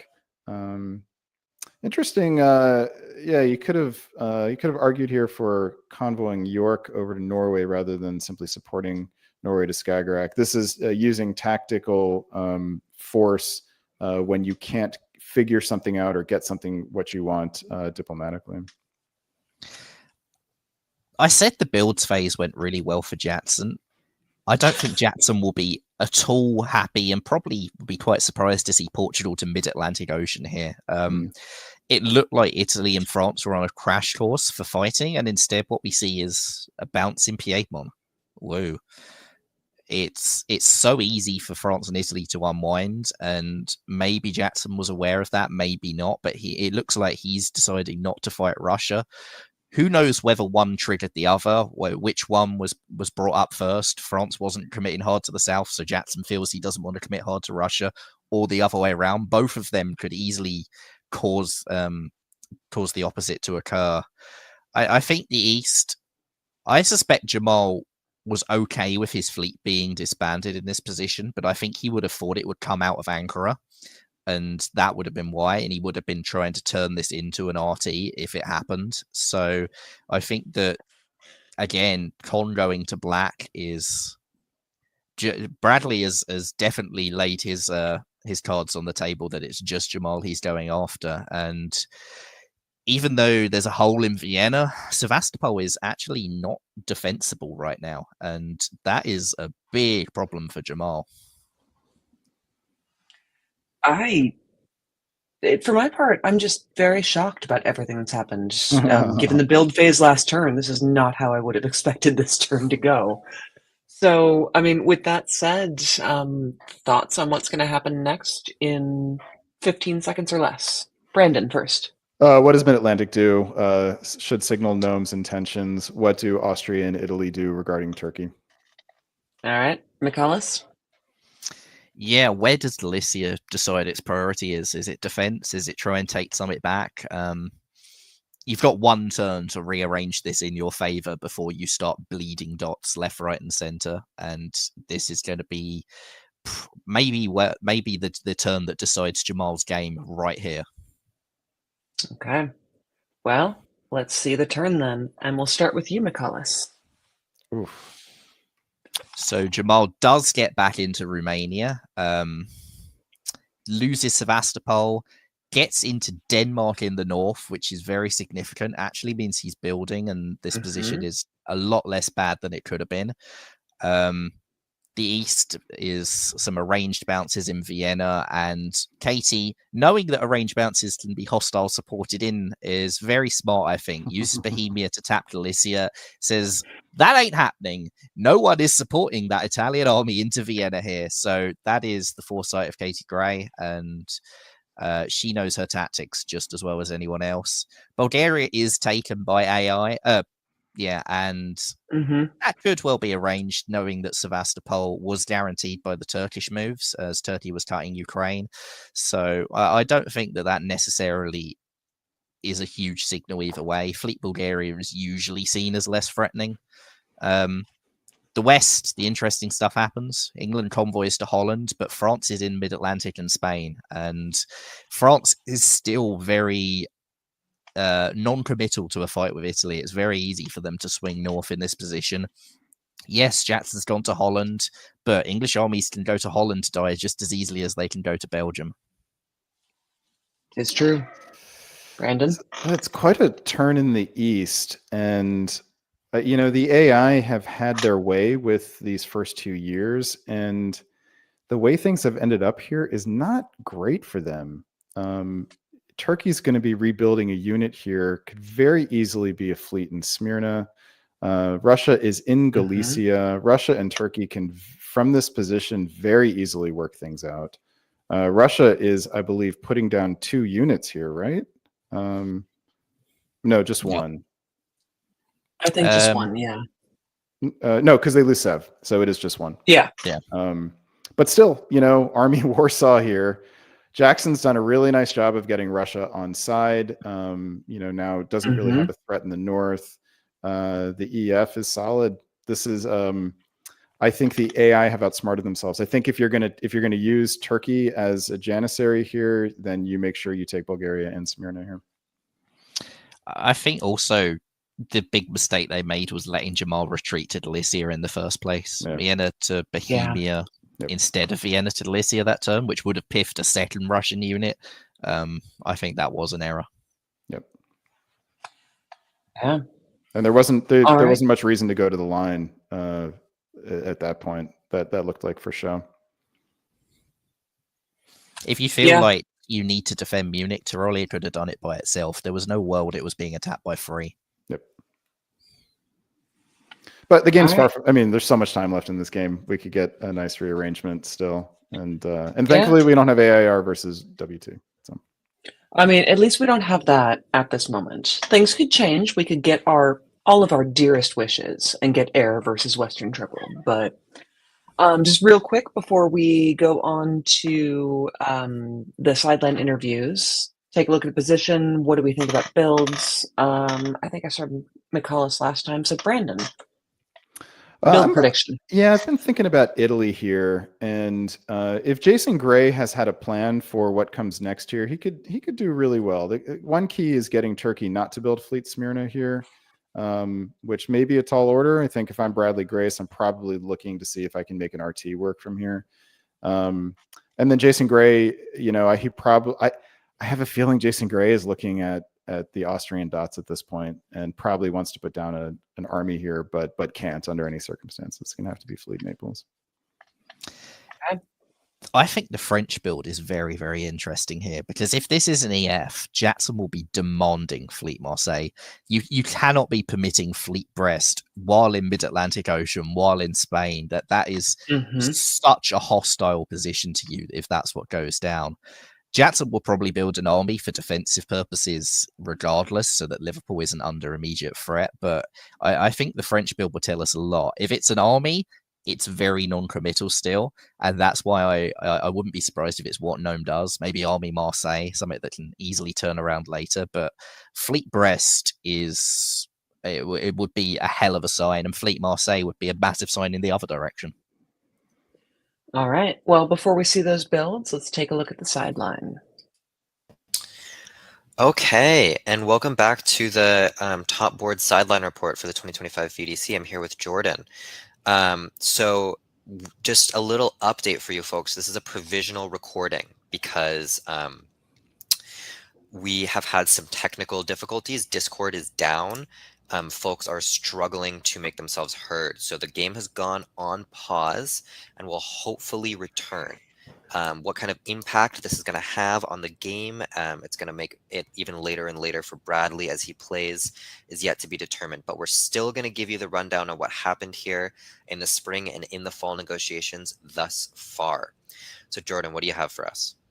Yeah, we're kind of going to give you a rundown of what happened in the spring and fall. For us sideline reporters, there were some struggles as well. Right. There were some discussions that were cut short. There were a lot of discussions in the West that took place over Discord typing, which we don't have access to. So we don't really know what happened. But we're not going to let that stop us from talking for a good solid 5 minutes. That's right. So let me give you what I got. Okay. I couldn't hear the discussion between Jackson and Noam, it seems like they're still the dominant alliance out West. It seemed like I could hear some typing. It seemed like everything was planned out. I'll say I heard one tidbit, which was Noam talking to Jamal asking for advice on what to put into Holland, whether it's better to have Jackson's fleet or his army in Holland. So what does that tell us? Well, it seems like Jackson is being pretty flexible with Noam. He's given him the choice. Noam is either trying to curry favor with Jamal by asking for advice and kind of building that bond stronger, or he genuinely would like the advice of a world champion and what would suit his position better. So Jamal said fleet. Let's see. And we're talking in the fall here that you're talking in the fall. I've got a mishmash of notes, Johnny. That's okay. That's okay. Some is from the fall, some is from the spring. We're just going to go forward anyway. Go ahead. You have a question? No, go ahead. I was just going to ask. I heard between E and F a little bit of talk about maybe they were going to do a fake war regarding the Mid-Atlantic, the North Atlantic. They were going to build fleets that looked like they were antagonistic. Did you pick up on that? I did not pick up on any of that. I'll tell you one thing I did hear, though. I heard Jackson in the spring very coyly tell Jason, hey, there might be something to do in the fall. Certainly didn't want to give him any information about what's happening, not giving any specifics. But Jackson, since the beginning of the game, has been just trying to plant some seeds that, hey, it's not happening now, but down the road, you and I are going to have some play. So I don't know if that is part of a fake battle. I don't know if the EF fake battle, if Jackson actually intends to get some position that way, and then he can make a move with Jason. But Jackson's got something in the back of his mind, and it's really hard to access that for all of us now because he has mostly been talking through text. Yeah. And yet somehow he still comes off as the most cool, calm, and collected player on the board, even though he's the one that's being most impacted by the tech outages. It's interesting. Right. And I'd say throughout the whole game so far, he has been moving forward by asking questions, asking other people what they want to do. And he has been projecting flexibility. He is happy for you to do whatever you want. And he's kind of been moving his own strategy based on that. So it's been pretty effective so far. What do you know about the East, if anything? I have a few tidbits. Let's see. So it appears that Bradley in Turkey made a deal with AI, which seems very tight, to make a move on Jamal. And I picked up with that trio in the fall where Bradley certainly understands he's losing Bulgaria, but trying to make a deal. He needs a little help from Katie to ensure that he gets Sev, right? Because Jamal can protect Sev with a brace if he's double supporting Sev into Romania, but that's impossible if Bradley can get Katie to tap Galicia. And she said that she's happy to do it. So fast forward the next discussion, Katie has a talk with Jamal, and you could just hear it in Katie's voice. She doesn't know what to do. Jamal is asking for her friendship, asking to figure something out. And he asks the key question that's on all of our minds all the time, really, is do you want to play this game with Bradley's turkey out of the box? And that's a great thing to say because nobody does, and Katie doesn't. But she's not ready to do anything. Jamal certainly sees the potential. What the ask from Bradley would be a tap on Galicia. And he says specifically, even if we're not the tightest of allies, would you at least tap Galicia for me? She is not willing to commit to that. And she just seems just like she's a little unsure what she wants to commit to. But it seemed like by the end of the discussion, she had nothing to offer Jamal. And unless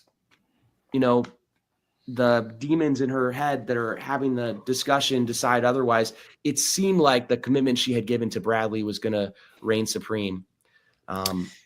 Yeah, it's interesting in the AI, right? Because you can tell, just like you're saying, Katie is really nervous about this. Katie kind of would have preferred to just kill Bradley and go from there. And Jason kind of is a little bit worried about Jamal. And Jason really likes the idea of having everyone's units go kind of that way. And so Jason keeps saying, no, this idea with Bradley, it's a good idea. Jamal's really the danger here. And Katie, she committed so hard to Jason in the earlier phases that she kind of backed herself into saying, okay, if you really want to do this thing with Bradley, I'm not sure about it, but I'm not gonna fight you on it. So I think that's kind of where the AI is, and it's an interesting place to be. And Jason's just kind of holding there in the Aegean. He's got a lot of options. Meanwhile, here's another tidbit. Bradley has negotiated the taking of Sev with Jamal. So Bradley is completely, both sides, both the AI and the RT have agreed on all the moves Bradley's going to make. Assuming he makes them. We haven't seen the moves yet. Although it's sort of an obvious move for him to make. So, I mean, I think Jamal agreed to it because what else is he going to say? He's still trying to fight against it by getting Katie not to tap Galicia, but he just couldn't get that. And so if they want to say it's by agreement, fine. It's really Bradley's forcing it, and there's nothing Jamal can do about it, right? It's a good point. They worked it into a whole kind of tapestry of moves that would continue from there that would allow them to transition into an RT. But it's a good point that maybe Jamal was just kind of going along with that, saying, yeah, Bradley, that's great. There's nothing I can do. And the question is that really, does that really reflect Bradley's intentions? And if so, is that what we're going to see in the next phase? Yeah. I'll say one thing I heard very little about was any cracks in the AI, anybody even trying to drive. It just seemed assumed. I don't know if it's their last names or what. Bradley floated it with Katie. Hey, he floated it with Jason Gray. Hey, any chance the AI breaks up? And Jason Gray's response, of course, was, "Well, yeah," but the sentence, the answer ended there. They didn't get into one possible detail. I'll say I have one direct quote for you, which I picked up over the course of trying to find people actually talking in rooms. This is Jamal to Jason Bennett, as Jason Bennett is asking Jamal for help, asking him to move to St. Petersburg in the spring, asking for some kind of lifeline. Jamal says, "I can't go to St. Petersburg yet. I am pro you here. I am trying to figure out the best way to be pro you." So it seems like, Jamal has sweet nothings for Jason, but nothing more. And being pro you is not manifesting in any kind of actual support on the board as of yet. Right. Well, that's what we've got for you here in 1902 so far. If there are any updates, we'll be sure to be back. But thank you to Jordan, and we'll see you folks again soon. All right, and we're back. So, first thoughts on what we've heard here from the sideline reporting, McCullis. Being pro-EU and then taking Denmark is an interesting definition of pro-Germany. It's a very Jamal definition. I enjoy the East and the fact that everyone sort of arranged this. It doesn't overly surprise me, but the problem for Bradley is that he's got to show his hand right now in the builds phase. He doesn't have a hedge build because Fleet and you're opposed to AI, Army you're opposed to Jamal, and there's sort of no two ways around that. All right, and Brandon? I'm just fascinated by how fluid the East is diplomatically. It doesn't feel like it should be, given what we've seen in the positions on the board. So I'm curious to see if AI sticks together and if any of the others can sort of work out something that ends up moving things forward.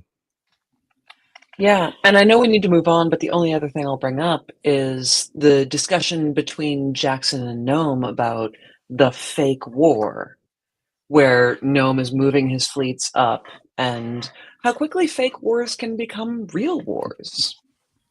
It is Does possible Gnome take advantage of that? Well, it's possible that both of them actually do kind of want to fight the other one underneath it all. So yeah, I mean, I wouldn't put it past either of them, honestly. Yeah. This is two opportunistic players. And the other thing is an EF fake war. If France commits hard to the north and Italy wins the south, or doesn't even have to take everything, but just gets up to sort of 6-7 centers, turning back becomes so unpalatable. Like turning back to do what?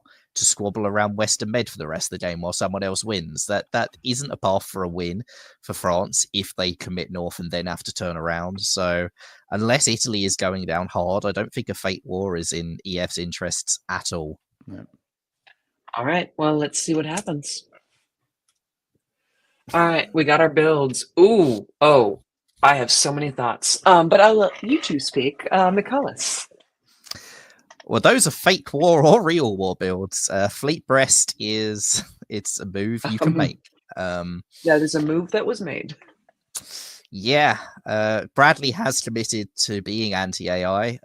Jason has responded with Fleet Naples and probably doesn't care that much. Katie's going to be in a much tougher position than Jason is out of the Grey siblings. Brandon? Yeah, St. Petersburg Army interests me here. You know, I think Jamal is probably saying that adding more firepower in the south isn't going to accomplish a whole lot. Maybe he wants to try to keep diplomatic options open with Katie to try to work something out. Maybe he doesn't want Jackson to have too easy of a time in the north. I mean, Jackson, I feel like most likely has a sight set on ending this year with Sweden and Denmark. And Jamal probably wants to at least slow that down. Yeah, it's interesting to know what Jamal promised Jackson. Does Jackson supporting Jamal into Denmark rather than the other way around? That's not out of the goodwill of his heart. This is Jackson Roberts. He doesn't have goodwill in his heart. Not on a diplomacy board. So if that's the case, what does Jamal promise? Has he promised take Denmark, pull the fleet off the board? Because that is a promise that can be made. He's already playing without a fleet in the south. Why not just play without a fleet in the north as well? Let's tie both my hands behind my back. I don't. Yeah, the two fleets around the English Channel. I think it actually probably is clever. I think any other build from France, except for a wave, would probably invite Italy into taking action. Whereas this way, he can at least give Italy the impression that or Italy now has a good reason to sort of focus on the east and possibly either move towards Turkey or even do a reversal there. And as far as Jackson goes, I mean, like a fleet in Norwegian or an army would have been the more natural build here. Anyway, it's interesting. I don't think it signals definitely fighting between the two of them. Well, I do think it signals that Holland is where English armies go to die. That's what it signals. It's the problem is that unless Jackson is supremely confident, London's sort of forced to go to Wales here, and that's the wrong direction for EF. And the more wrong direction units you have, as we said before, the harder it can be. What it does signal is that Gnome does not really want to work with Bradley. If Gnome and Bradley were coordinating and Bradley had put that build down, probably expecting Summit in Marseille, that ain't on the table, and that's not good news for Bradley. Yeah. I will say, just sorry, I know we got to move on, but really quickly, I mean, London can go to north here if north goes to Denmark. I think what has been created here is a genuine stab opportunity for Gnome if he wants to take advantage of it. So Mid-Atlantic to Irish, Brest to English Channel. It's not necessary, but it's there. At the one place, a stab opportunity. On the second hand, this could be the greatest sleight of hand of all time, where France just flips down and England flips up. So we'll see. I mean, my counterpoint to that is, what does that sleight of hand get you that building in Marseille wouldn't have done anyway? Italy gets as far as Ionian Sea and turns back. Woo. Yeah, I don't know the answer to that question. I just feel like sometimes people try to be too clever for their own good. I'll be surprised if there's not a bounce in Western Mediterranean here. Tunis really doesn't have anything else to do. Which is even worse for the surprise. All right, then we'll start with you, Brandon, since you said that. Oh, there we go. There it is. All right, so Gnome has taken the stab opportunity and has used Jason in Germany in order to do it. So this would have been part of that stab if I had been asked to sort of flesh it out a little bit more. Get Germany on your side, move on England. It's a real power move on Gnome's part here, because if he can get away with it, it will give him a huge amount of sway in the early game. May also make him a target, but we can talk about that. Jackson definitely saw this coming. So moves London to Wales, north to the English Channel. Maybe Jackson had second thoughts about Brest, maybe actually didn't want it, and we didn't hear the end of the negotiation from the fall, or maybe Jackson sussed it out in negotiations. I don't know. Elsewheres, we have Turkey coming down and coordinating with with Russia, to take Bulgaria. But guess is wrong on what Aegean's was going to do. And that's a real problem in terms of Turkey's ability to grow one here. Yeah, I mean, Turkey has presumably backed out Sevastopol by agreement, but it looks like Turkey's going down now, and this is almost catastrophic for Bradley, that fleet getting there. It's killable if you use every single unit to do it, but if you do that, you're dropping to 3 and having to pull a unit anyway. So unless you can somehow negotiate Jamal out of Sevastopol, and good luck drawing blood from that stone, I don't think this has been a good turn for Bradley, but it's also not been a good turn for Katie. I think when you have 3 armies in Bohemia, Vienna, and Budapest, Russia still being in Galicia at the end of the turn is an unforgivable error. Unforgivable, yep. That is, you cannot be permitting Jamal to still have those 2 armies threatening you. Yep. I mean, is it just me, or is this Jamal coming back from what we thought was pretty terrible about a year ago?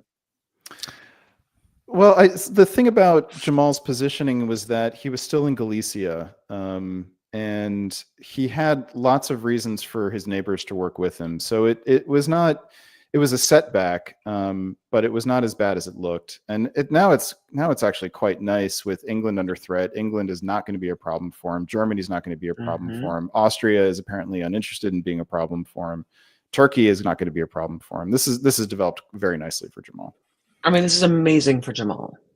It's amazing for Jamal, but I actually like it more for Jason in Italy. I think that Jason is the real winner here, because I don't think that Bradley will use every unit to pop com and put himself in the box for the rest of the game. And I think that Jason getting up to 6 while Katie is grateful for his support, Jason Bennett might be grateful for his support. Jason doesn't actually have a real enemy, because even Bradley in this case, Bradley was the one who put Fleet Smyrna down and broke their arrangement. So Jamal has made an enemy. He's made an enemy a couple times. I don't think Jason Gray has actually made an enemy on this board yet. All right. Well, let's see how fall goes. Let's start with you this time, Michaelis. And Jason Gray is in Bulgaria, East Coast, Italy, 1903. That is a place you can be. That is a choice. Yep. He's got Jamal on side, probably has Katie on side for that as well. It looks like Air have put the bandwagon back together. Jamal walks out of Galicia, goes up to St. Petersburg. Bradley is in the box. He's on 3, and this is a pretty poor position for him. The West, I'm not that surprised to see Jackson do this. I think that Jackson, knowing he's got a fight with France, would have looked for any sort of lifeboat to cling on to, and giving Germany a build in Denmark while staking Sweden actually makes a lot of sense to me here. It means that France has potentially something else to do in the center, and you're going to rebuild, and your position is less hopeless than it was before. So I don't hate this from Jackson. Jamal coming north, I think, is actually beneficial to him. It means that Jamal can't build a fleet in the north at the moment. It turns out he's even anyway, so maybe that wasn't so much. He's pulling one, actually. Lost Denmark and Sweden. That's true, yeah. Okay, so maybe less of a concern, but that's good news for Katie, who hasn't actually done anything this year, really. She has lost Bulgaria, but it's put in a fleet on the east coast that can never threaten her from that position, and she's got a safe disband in Bohemia. So Jamal having to go north and pull a unit off the board, I think, is very good news for Katie, and still good news for Jason. Katie's going to have to do something at some point, though, and she's way too static this past year. So Katie needs to look to where where her moves are, or where her next build is. I think the surprising loser this turn is Gnome, who passes up the opportunity to have a free convoy into Clyde, and did not improve his positioning over England all that well. Is now in the English Channel. But this is a conservative use of those units. With a build coming and Burgundy unlikely to be threatened by Munich, I think this was a chance to convoy onto the British island, and you're getting to put a unit down right away, so Burgundy would be protected. So I think a little too conservative. I think perhaps what Gnome did do here was to suss out that Germany and England were working together, and that he needed to move on Germany. Don't love it though. I think if you're Gnome, you want to be getting with Jason and trying to keep him on side. If anything, I think moving to Ruhr, even if you think EG against you, is a mistake, because Holland's now poppable if Munich is willing to take a couple of risks. So not having that support in Belgium is a real hole in your line that would otherwise have still been there. Like, sure, they could work together to attack Holland, but it takes them a turn to get there. You've got to build, you've got things you can try and do to counter it. So Holland is a lot more vulnerable than it needed to be by going to Ruhr, and I don't think Gnome is in a position yet where he can afford to be fighting both of them full on. I agree. Yeah, and I agree with both of you. That was too conservative and too paranoid almost. But I mean, let's take a look at the position. And Jackson is rebuilding because Holland was piffed. Is that right? Yeah, that's why I said I wasn't surprised he took Sweden. This is really bad for Gnome then. This is bad for Gnome. Yep. Because you got to have an army on the island now, right? You at least need 2 units threatening Liverpool with a third nearby to be able to tap Wales. You must get a dot off of England this year if you're going to prosecute this war without losing Holland or Belgium to England, which is now very likely. Yeah. And his other problem is that, as I said before, if he does this and tries to turn around, Italy's got another dot. Italy's going to put another fleet down there. That the opportunity to attack Italy has gone. Turkey is stuck in the box and is going to have to pick someone to fight. And out of the three, it's unlikely to be Italy. Jason Gray is going to kill Gnome in France.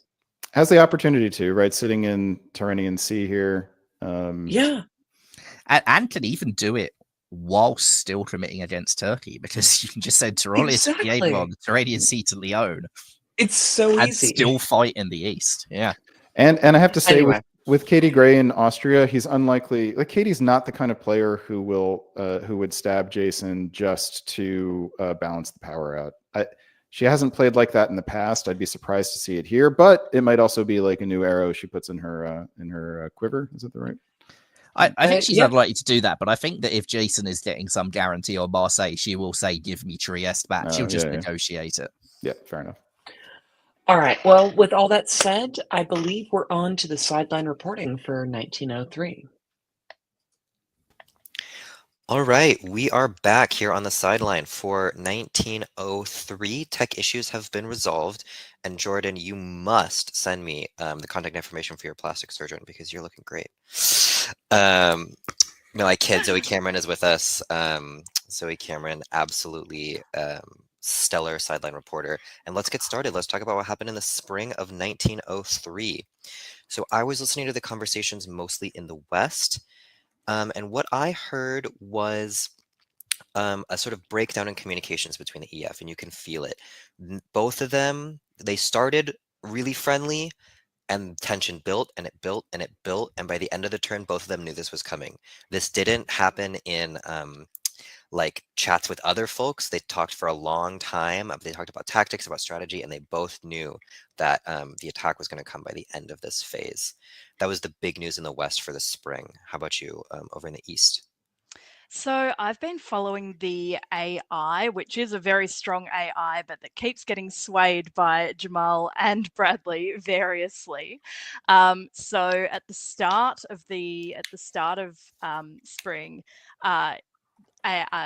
Jason and Katie were very much on we need to get Jamal back on side. We need to manage Bradley. He's the most dangerous on the board. What can we offer Jamal to get him interested? And Jamal comes in, and at first they're talking in a very, conciliatory way. They're very much talking specific tactics and specific moves. Jamal leaves. Bradley comes in. It sounds a little bit like in the little interlude between that Jason and Katie have heard what Jamal's had to say and don't really buy what he's selling them. So then they think, okay, let's see about talking to Bradley.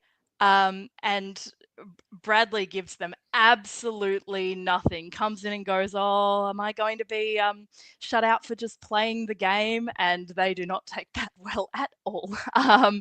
However, yeah, by the end of spring 03, the AI seemed to be back interested in, in getting Jamal back on side. But by that point, it seems like things have progressed elsewhere, and something different occurs.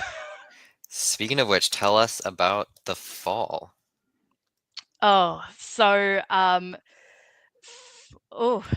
right. So after that spring turn, Katie and Jamal had said, we'll go back and we'll talk straight away. And immediately the discussion is, we can't keep doing this every turn. We can't keep coming back and wringing our hands. And Jamal says, we've both done one. We've both done one sneaky sly thing against each other. Let's call it off now. Let's move on from this. Let's work together meaningfully. And it seems as though they have managed to move past that. And I think getting Fleet Con into Bull is looking like a promising example of that. There was uncertainty between Katie and Jason as to whether Jamal would stick to his word, whether Rum would support Con in there. They were working out sort of backup plans as to what to do if otherwise, but seemingly the tables have turned. Yeah, no, it's interesting. And in the West, the reaction to this double stab is really interesting. EF get into a room and Noam is a little bit stressed. He's a little bit contrite. He's saying, I'm sorry, let me explain. Jackson is nonplussed. Jackson is smooth. He says, I get it. It's fine. There's no problems here. We can solve this problem, right? Jackson has a very soft kind of tone that way sometimes. And they kind of talk. They can't get to anything. Jackson says, let me go talk to some other people.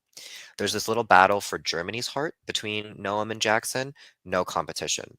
Noam goes in there, says, oh, you've got armies. That's kind of awkward. Maybe you could have Holland, but maybe later. Jason says, sure. Jason goes to Jackson, says, let's do this thing. They talk about it. They go back and forth. They develop a plan. Jackson wins Germany's heart. So that battle is won. And then Jackson goes back to Noam and they talk a little bit more. And they kind of decide that really there's space for them to get disentangled here. So the bounce on Liverpool is agreed. Noam wasn't supposed to go to the channel, but on the other hand, Noam did trust. Jackson told Noam, go to Ruhr, go to Burgundy. You don't have to worry about Holland. Jackson sort of keeping Germany alive, but willing to double cross later. And Noam believed that and went ahead and went into Ruhr and Burgundy. So it seems to me that Jackson's in control, but this Fleet English channel, maybe a spot of a little something, a little tension, a little something. So we'll see how that one plays out. Anything else for the year, Zoe? Yeah, well, I think probably just in terms of East and West dalliances, it's worth noting that there seems to be at least a bit of concern. Obviously, the East does not feel like the East is resolved, but the East is also concerned specifically about Noam in France, and that's where their eyes are at the moment. Yeah, Noam seems to know that, and he's a little stressed. He's a little dejected. Once it was just him and I in the boardroom, and he goes, "Man, this is not a good position." Right. So you have this amazing France, and Noam is feeling like, boy, I don't know what to do. So we'll be tracking that. That's it for us for 1903. We'll see you folks next year. All right, so welcome back. Let's get some thoughts about some sideline commentary. McCullis, let's start with you. I think it's very interesting. They talked about the battle for Jason's heart there with Jackson giving Denmark. I think that was a very easy give and that Jason would take it anyway. I think the real thing will be what Jason does with the build, because if Jason is still playing for a hope of trying to come back in this game, the fleet build is so much better than the army. The army, you are stuck with England forever, and Jackson will turn on you sooner or later and take your stuff. And I don't think Jason has a chance to win this game if he builds army keel right now. I think if he builds fleet keel, it's not a great chance, but there's a path back into the game, even still working with England, going to Helgoland, attacking Holland, something like that. you have the ability to play both sides, because Denmark, there's 3 English fleets next to it and a Russian one that might be coming off the board. Denmark is not a holdable center for Germany, and if you assume that it is and just turtle up with armies, you'll never craft yourself an opportunity to come back it. All right, Brandon. Yeah, I'll just add that if he the problem is if he hasn't worked it out with Jackson that he can build a fleet here, then he just can't build a fleet, or else he has no diplomatic path forward. I'm just struck by Gnome. What a missed opportunity this was. Gnome had to he made a big move, and he had to convert this somehow into an advantage that would continue to grow. And that you can do that a number of ways. One is tactically convoy onto the island. That gives you more purchase. Another way is diplomatically, or strategically rather, by creating an alliance structure that can produce for you. And that's something that you achieve through diplomatic means. That would have meant in this case doing everything you can to make sure Jason Bennett is willing to work with you. And if that means giving up Holland, giving it to him this turn in return for a guaranteed fleet build, you do it 100%. In fact, you can even do that and convoy onto the island. That's a big risk, but what he's done here is basically created no way in which the advantage that he's gained can continue to grow.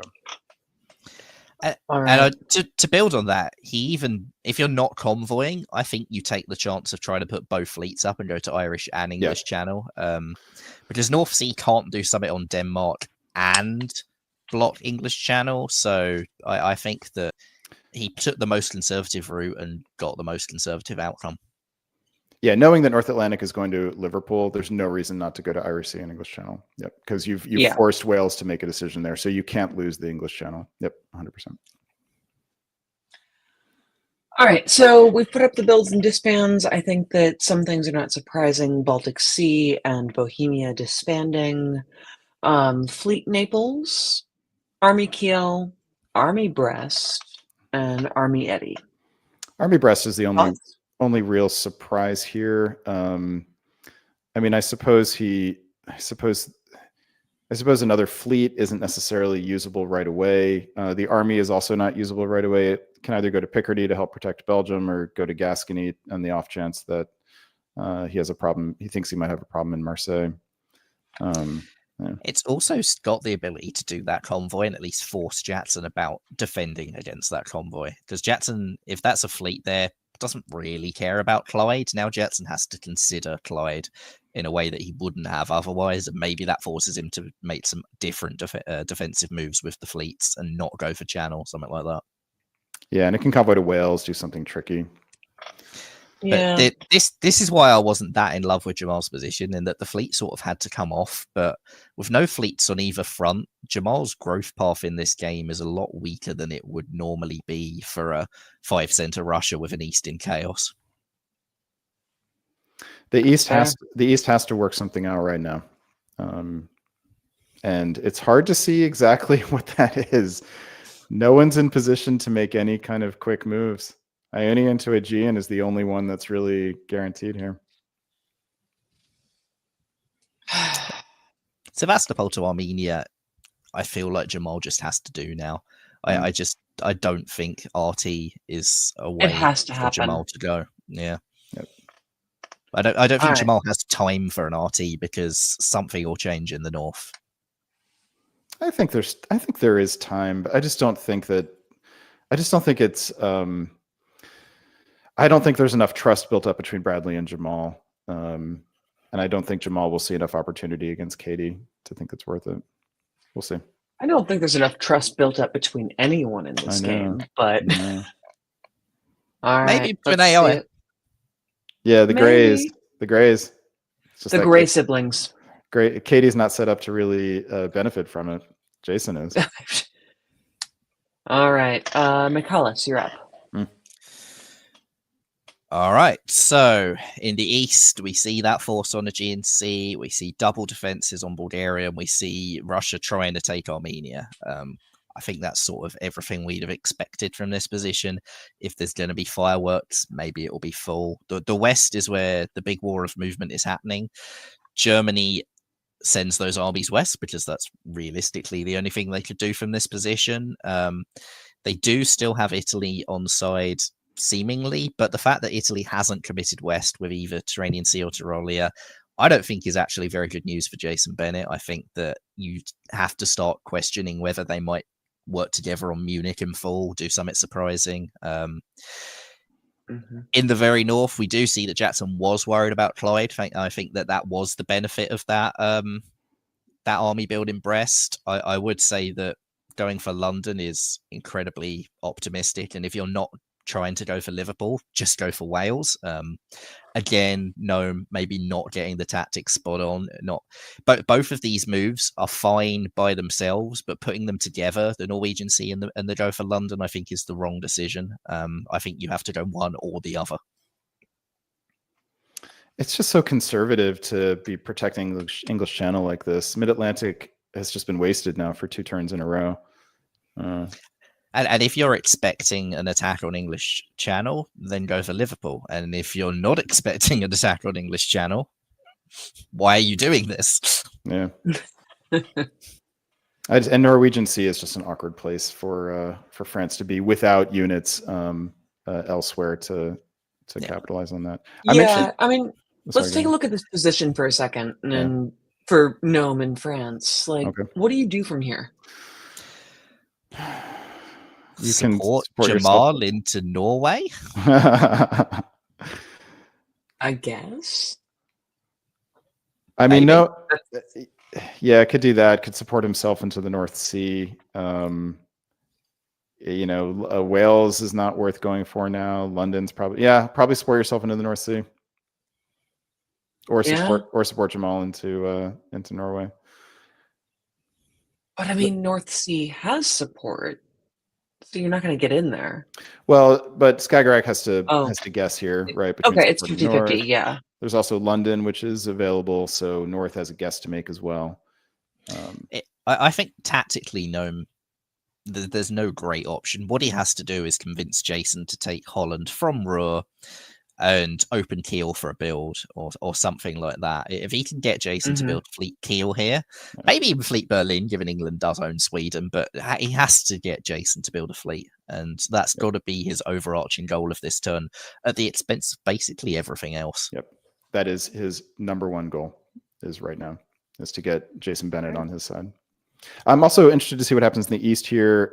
There's lots of weird tactical options here. They kind of benefit Italy. I mean, Italy supporting Aegean into Khan is kind of makes the most sense. So it'll be interesting to see if that works and if Jason is the one who benefits from what's going on. I mean, I'm loving Jason Gray's position in Italy. Not going to lie. Yeah. It's Bradley has got the decision. Again, he's got to choose who he's pissed at. And if it's Russia, you keep bouncing Armenia. And if it's not, then Russia probably gets into Armenia. And all of them are going to be working hard to make sure that it's not them that he's most angry with at this point, even if they're not intending to work with Bradley. So this is where the people who don't burn bridges, don't lie, whilst fighting wars benefit most. And out of the 3 of them, I think it's Katie who's probably done the least to upset Bradley.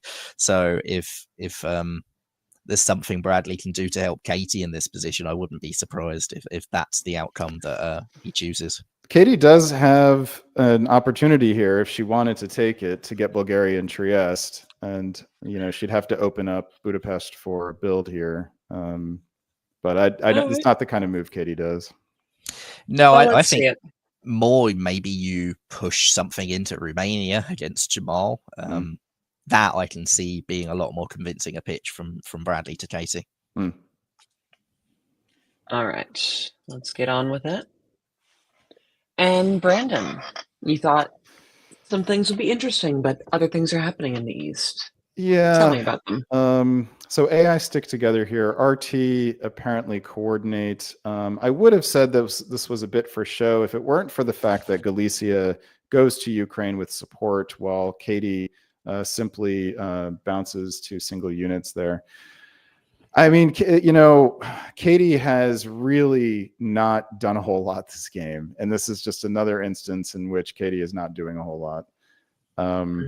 It's an interesting set of moves here by Jamal in terms of the strategic structure, the alliance structure here. Maybe Jamal said, I'm not going to get anything out of this AIR, so I might as well keep things at least messy in the south until something can work in the north. Jamal forgoes St. Petersburg support into Norway, presumably because Jamal expected Romania to Bulgaria to work, and is probably now surprised that it didn't. So this now looks like it was Jamal making a move here, trying to find a growth path forward and hoping to catch the AI off guard. Did not succeed at doing it. But at least it's in Galicia, so can at least hold off AI who don't have the units unless Tyrolia goes up to Bohemia here. Let's see. Elsewhere, we do have Jason Bennett taking Holland from Ruhr. So big win for Nome here. If Nome can seal the deal by getting a fleet in Berlin, that then goes up and threatens Sweden, then he'll really be back in business. Convoys to London, doesn't get it, but wasn't going to get it anyway. Probably an arranged bounce in Western Mediterranean, which is good for Jason Gray. This is a good bounce for Jason Gray to arrange because it forces Mid-Atlantic to be occupied and can't do anything in the north. And honestly, we've been criticizing Nome for not moving Mid-Atlantic north, and maybe he's just been worried about that Italian fleet, enticing Italy to come over and do something. And so, while it hasn't been creating anything for Nome, it may have been. There's an argument that it may have been at least preserving some southern units. So about 6 months ago, we commentated on the WDC top board when Nicolas Sarhoudet and Peter McNamara were in France and Italy. And there was a bounce in Western Med in very similar circumstances where it looks like both of them are doing it for safety. But I said at the time, it's something that massively benefited Nicolas because it slowed Peter down. In this case, I think Jason is slowing Nome down. And that is why that bounce is good for Jason, even though it looks like both of them are doing it for protection. I think Jason will be pretty satisfied with this outcome. Bulgaria is always sort of hanging in the breeze, but you're now at the point where you've got a guarantee on Smyrna, and even if Bulgaria gets popped, Bradley is going to collapse, and that's what Jason really needs in this position. Jamal not getting that build, this is a pretty bad time to commit against AI because Turkey is gonna collapse anyway. And sure, you can tie Katie up, but if you tie Katie up, what's going to stop Jason?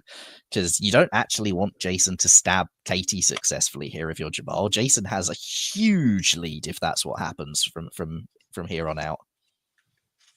Yep. All right. So let's move on to position. And I think we have some sideline reporting before we do some builds. Hello and welcome to Sideline 1904. Zoe, what have you learned? Well, I think it's interesting that it's seemingly at the start of spring, it's always the AIR coming back together. So Jamal and Katie right off the bat seemed way easier with each other, just way more relaxed after 1903. And it's kind of the AIR come together and then split up and start talking to others. So Russia goes and starts speaking to England.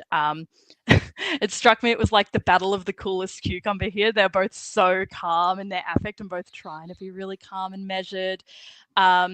And the relationship here seems to be very practically based, friendly, but backed up with practicalities. Jackson assuring Jamal, I'd kingmake for you, but that's not what's meaningful. What is meaningful is that I'm moving away from you with everything. Jamal assures Jackson, everyone wants you alive because you're the buffer between Nome and the rest of the board. Jackson is basically saying, is Jason Gray going to start making a play for France here? We need to see that. Otherwise, everything's bonkers. Elsewhere, Nome to Jamal, everyone's talking about me, but it's the AI that everyone should be worried about. They're basically operating like one person, which seems to be pretty true. And at one point, Jackson says to Jason Bennett, it seems like Nome's going around begging, trying to get the stab on me to work, and it's not working. but I heard something particularly interesting with the RT. I dropped in on a conversation with Jamal essentially pitching what is happening with him working with the AI as getting information for the RT. If I move to Armenia, I can get us the AI's full moves and selling a bounce with Bradley to keep building the trust with the AI. Bradley seems a bit sus, but eventually decides to go with it. Well, let's see if that happens. In the West, 1904 has a name, and that name is Jason Bennett. He was on 3 centers last year. Now he's got 4 armies, with one of them in Denmark, but he is controlling the West. He is negotiating from strength, and I love it. He was even doing it a little bit last year, but this year he's really even coming into his own. He's going into rooms with people. He's making demands. He's making big asks. You need to get me a center. You need to get me 2 centers. And his tactical position is terrible, but he knows that everyone else needs him. Jackson needs him. Noam needs him. Jamal needs him. And he doesn't forget. So Jason's got plans with everyone. Everybody's supposed to be Jason's friend here. He's not supposed to go into Rur on this turn, according to his plan with Noam, but he does it anyway because he knows that Noam still needs him. So he's just walking in with strength, and it doesn't even come up in the fall negotiations. Noam just says, "Fine, you need to be in Rur. You're going to take Holland," and Jason says, "Yep, I am," and that's exactly what we see. Now, obviously, this is arranged between F and G here in the West. But I think still on this turn, everyone thinks they're Jason Bennett's ally. And I think Jason Bennett really is going to do everything he can to make a game here. Meanwhile, I heard one interesting thing in the East during this phase. Jamal, as you can see here, has in fact gone with Turkey. So everything he said about Bradley and him, conniving together seems to have been true. And Jamal walks into the room with Bradley, and he says, quote, "You're making me do the thing that I hate to do, Bradley, which is to lie. And I effing hate it. I told a lie, and I hate it." He turns to me and says, "Johnny, please tell the stream that I feel horrible about what's happening to Katie Gray here. And I just am torn up about it." And whether you want to take that as true or as Jamal cleverly using the fact that I was in the room, I'll leave that up to the viewers at home. What did you hear in the fall, Zoe? Oh my goodness. Well, this, like, looking at the board state now, this looks particularly painful because it seemed like the AI had finally started to settle in as much as they can settle in to working with Russia. And yeah, Jamal got him good. And so yeah, it's interesting. I basically what I was getting, like, you would normally see people sitting alone in their rooms and you kind of go, okay, they're the odd ones out. But, we have smart players. This is a top board, and that does not actually seem to be the case. So even though Bradley seemed to spend a lot of time by himself, there's clearly a good working relationship with Jamal happening there. And this is the kind of caliber of a top board, right? Like, you can't necessarily read it from who's spending the most time with people. It is working on something else altogether. And, if you've played together before and you know how the other person operates, you can get an understanding going that's really productive, that's not necessarily visible to other people. Totally. Anything else for 04? I mean, one big one is just that move to Gal, Warsaw to Gal. That Gal has been a bone of contention the whole time, and all that I've been listening into, Jamal saying, "Katie, don't move to Galicia, don't move to Galicia, please don't move to Galicia, don't tap Galicia," and now he supports himself into Galicia, and yeah, that would be a particularly nasty feeling for Katie right now. Yeah. Well, let's see what happens there next year. Until then.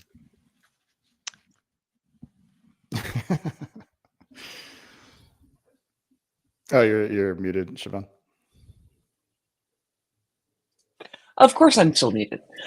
So yeah, we're back with a lot of thoughts and feelings about what just happened in that last year. Let's start with you, Brandon. What do you think? It's hard not to sort of watch with a sense of what's the right word? Narrative pleasure at how Jamal handled the negotiations in spring and fall there. going to Bradley and saying, I'm going to be a spy against the AI and it's going to benefit us. And then in the fall, when it's time for it to benefit them, claims to feel very bad, very, very bad about having to follow through on the thing that he said he was going to do. It's, you know, a lot of diplomacy is about a certain sort of theatricality. And I think that's a moment where we saw someone who's very good at it doing it. I would never. I don't know what you mean about theatricality, Brandon. I think the issue there is that it didn't work. He used all of that political capital to convert it into nothing. He got Delicia, and there's no follow-up attack. And he'd feel an awful lot better if he'd taken Bulgaria. The fact that he didn't take Bulgaria means that this was all a bit of a waste. And sure, you've potentially got the slide to Bohemia. You've got all sorts of things you might be able to do in this position. But Bradley's going down, and that's now guaranteed. And at what point does Bradley decide to janitory for Italy? Because Bradley's probably just as frustrated that all that didn't work, and it probably isn't that happy with Jamal about it.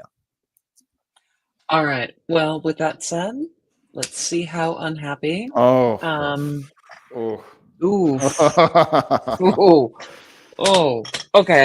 I heard Brandon's oof first, so you get first crack at this. Yeah, it's Belgium or Berlin, buddy.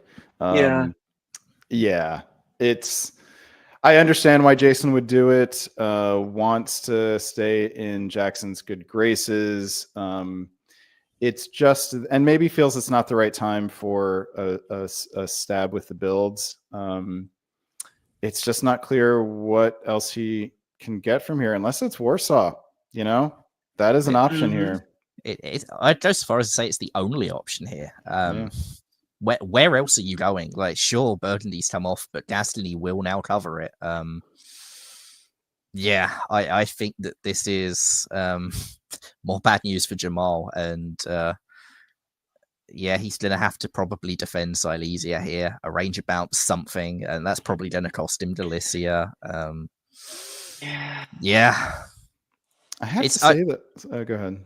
I'd say it's good news for Jatson, but Jatson's position has taken a pretty heavy reversal diplomatically. Maybe he can still swing that back, but I don't really believe that Jason should be attacking Nome.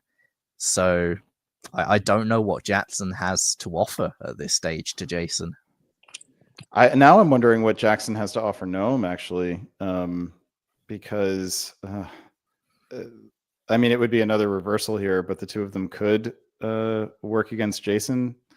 It's not great for Nome either. It's not great for anyone in the West. Maybe this is all just good news for Jason Gray. You know what it is good for? It's great for a Western triple. Let's say Norwegian to Barrett Sea, go off to Warsaw, send all the fleet south. No, it's true, actually. Oh, jeez. What else are you doing? On DBN going to root for a Western triple? Not rooting Is that for what is it. actually happening? I mean, McCallus and I will both throw up a little bit in our mouths, but I did vomit a little bit in the back of my throat. It happened. Nome needs to do something with Norwegian. You know, he's moved up there, and Norwegian and Mid-Atlantic have really not. They've got to pivot this into something that works. Yep, exactly. And Jason Gray, at some point, you know, it's been slow and steady, and at some point, he's going to be in position to convert a very lovely tactical, strategic, and diplomatic game so far into something big. And that time may be nearing, and the rest of the board needs to be able to react to it if it does happen. I think that the Western triple makes sense for two of them. I don't think it makes sense for Nome, but I don't know if anything makes sense for Nome in this position. Because if you're bouncing Western Med, you let Italy into Western Med to move down to North Africa to send the fleet south. Meanwhile, Italy builds from taking Smyrna, possibly even Caen if things go quite wacky in the east, and Bradley makes some wrong guesses. I mean, on the VDL top board this week, we saw Turkey lose all 3 in 1 year when they made some wrong guesses. It can and will happen on top boards, and if Nome attacks into an Italy that's building, even just building one, but building multiple fleets, Nome's game's over.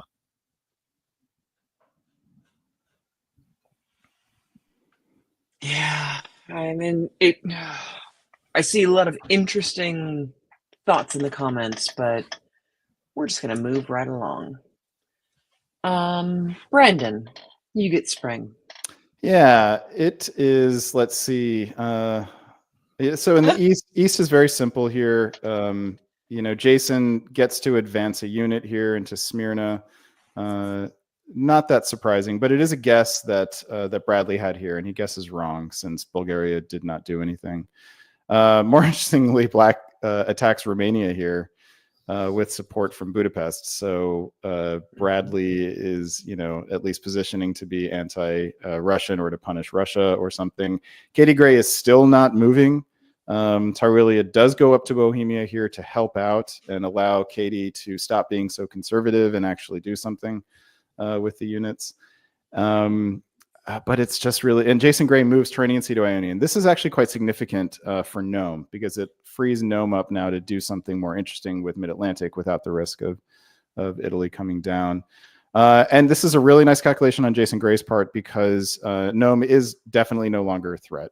If he was before, he's definitely not now, thanks to Jason Bennett and Jackson Roberts collaborating to put Denmark into Belgium. So the decision to not build a fleet here bears immediate fruit, and Nome's decision to disband Burgundy definitely backfired in this case. We do get Norwegian going to Barents, however, which is delightful, though not part of a Western triple, just part of a standard EG at this point. An EG, I don't know how standard it is. I just, not for the first time, Gnome's moves altogether don't make sense. If you think it's a Western triple, you go to Barents and you go south. If you don't think it's a Western triple, what on earth are you doing in Barents Sea? Like these, I think like this the second or third time in a row I've said these are two separate order sets, and he's just mixed them, and you can't do that. You have to choose one or the other, and he's getting reversed on every front. And if you keep making the order sets that are wrong like that, that's what's going to happen. He's committing to nothing because he's committing to everything, and that just doesn't work.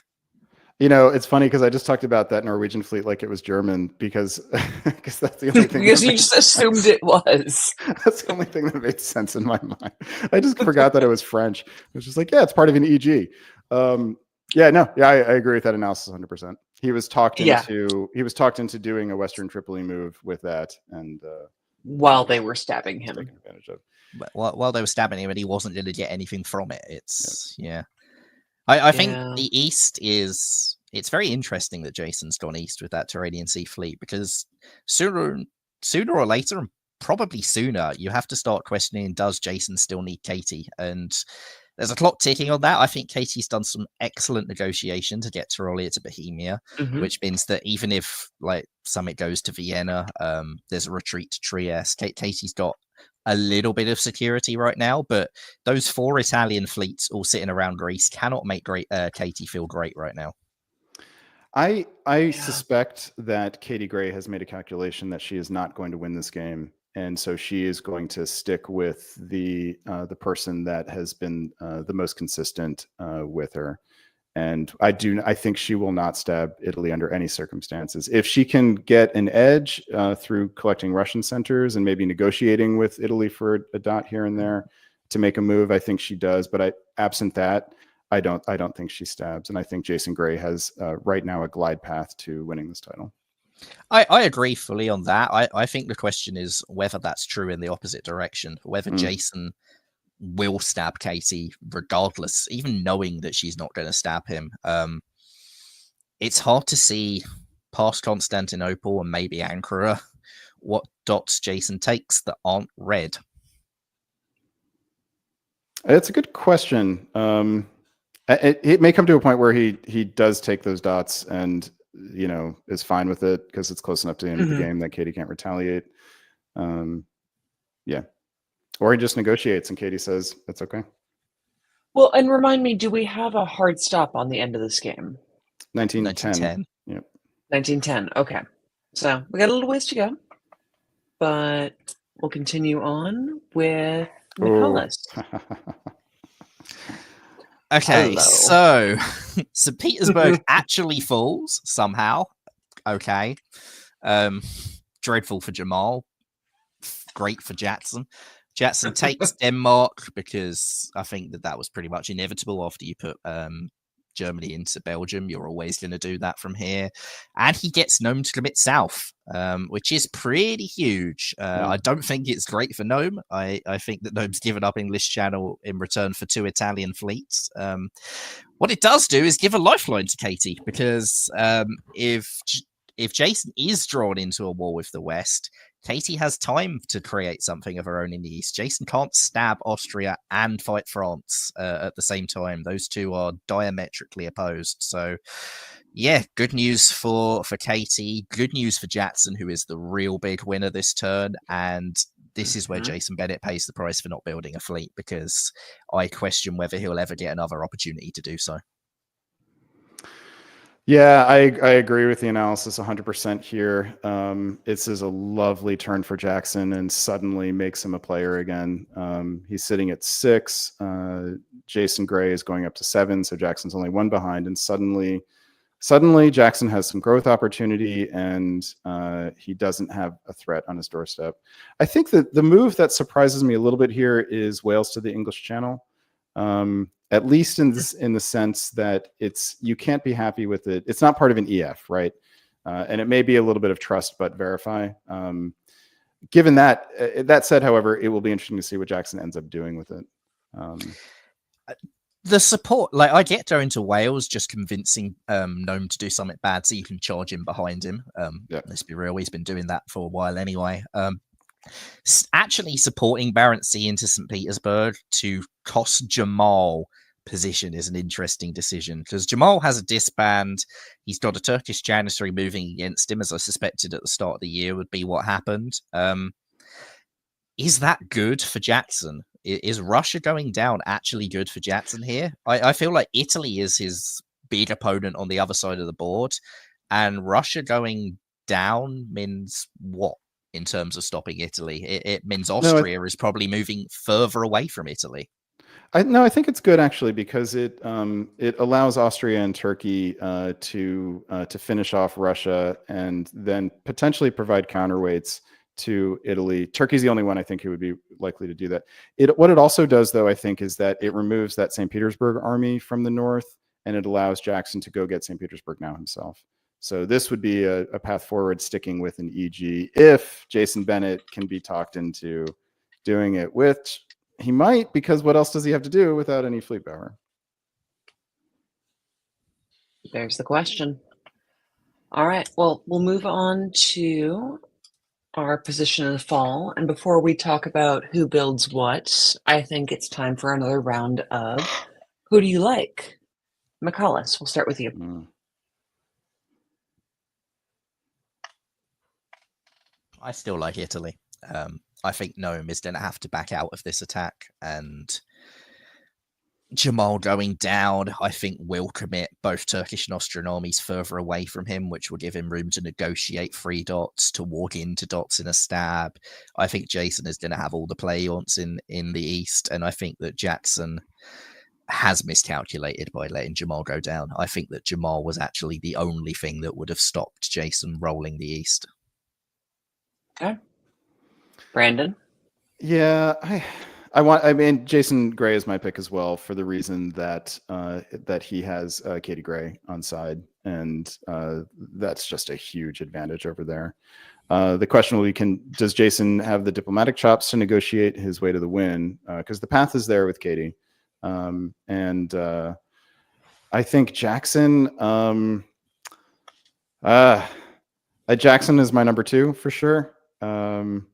I just don't know if he has enough room to grow. And because his growth is really through the French centers, which is the only real chance he has for holding Jason back, I think that also points to Jason. I think we're at the point where they're almost the only 2 that can win. Katie possibly could craft a path if she gets some good guesses over Jamal and decides to go for it. Yep. I don't think Jason Bennett will get another chance. I don't think Gnome can come back from this position. diplomatically and tactically, everything is against him now. And well, Bradley is. I guess you could never rule Turkey out of a comeback if they actually let him build, but that would be mismanagement on one of the most cataclysmic scales if they ever let Bradley build in this position. All right. Well, I'll go against both of you and stick with my pick at the beginning of the game and go with Jackson. Just gonna say. So we'll see where it goes, but we do have some sideline reporting before we get to builds in winter of 05. So we'll go to that now. All right, welcome to the 1905 sideline report. So this has been an interesting year. We can start here in the West. So the strength that Germany was playing from last year, it's still evident in these spring moves, but the dynamics are starting to change in the West.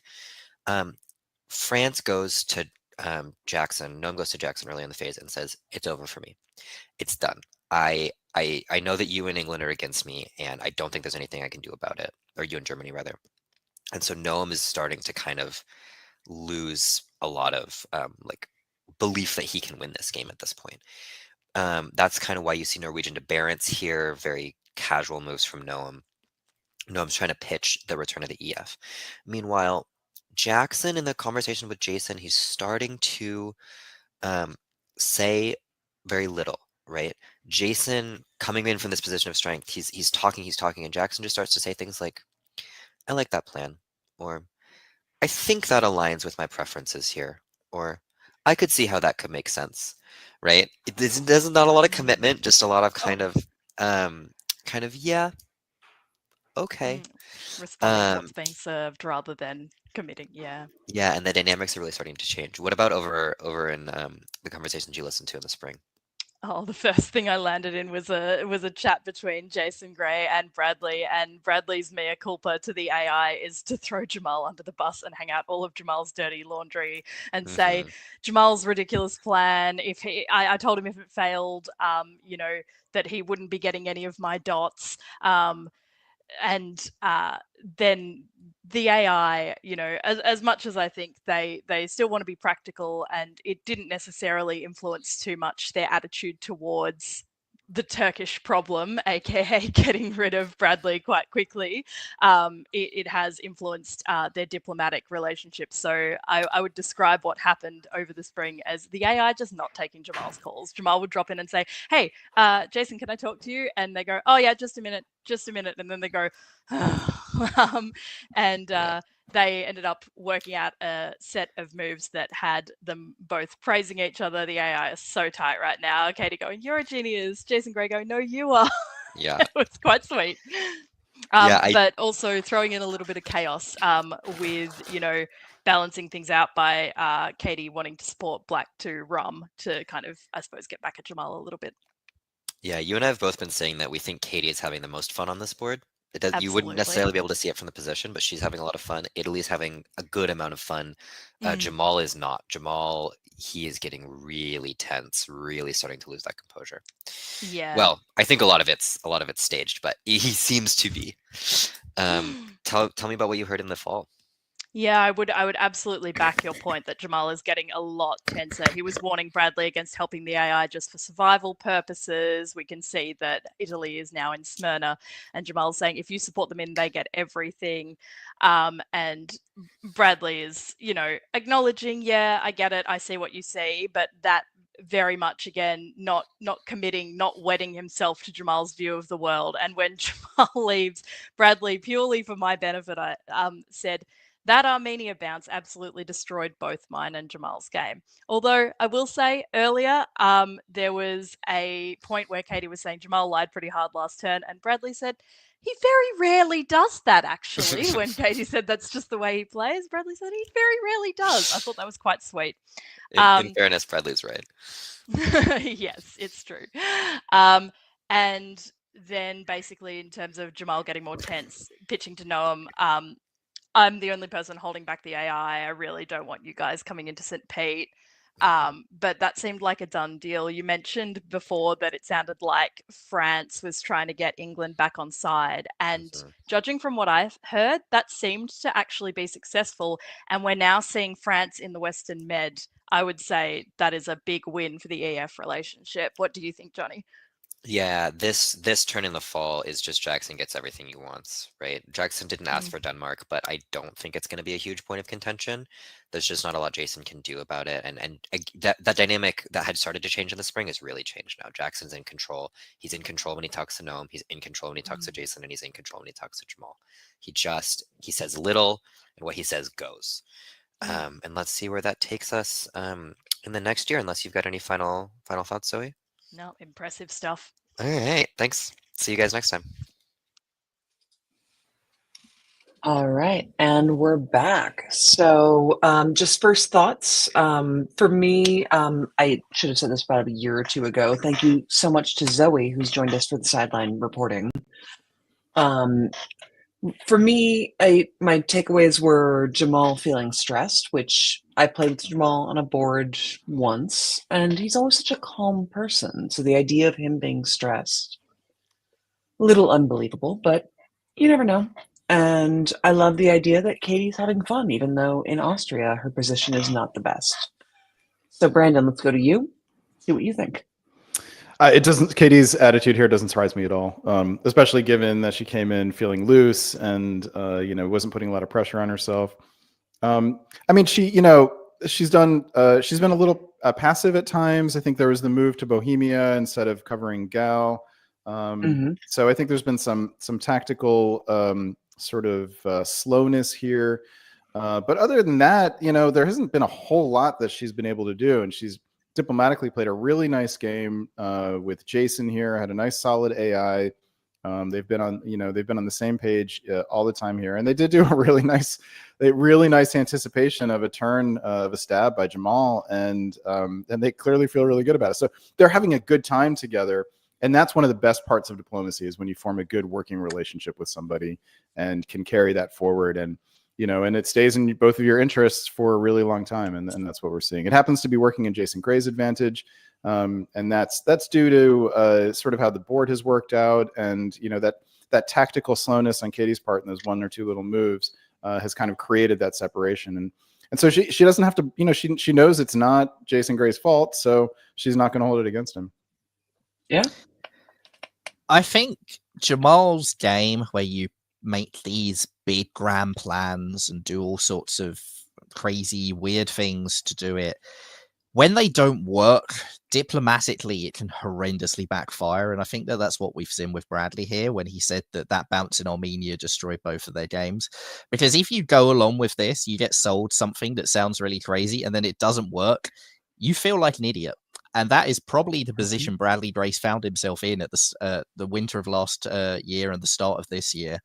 He would have been looking at this board going, what on earth was I doing? That was so stupid. And when you feel like an idiot, and it's very clearly someone who you can blame for making you feel like an idiot, you punish the person who made you feel like an idiot. And I think that was almost inevitable that Bradley would do this after what Jamal did. I can't say I wouldn't have done the same thing in Bradley's shoes.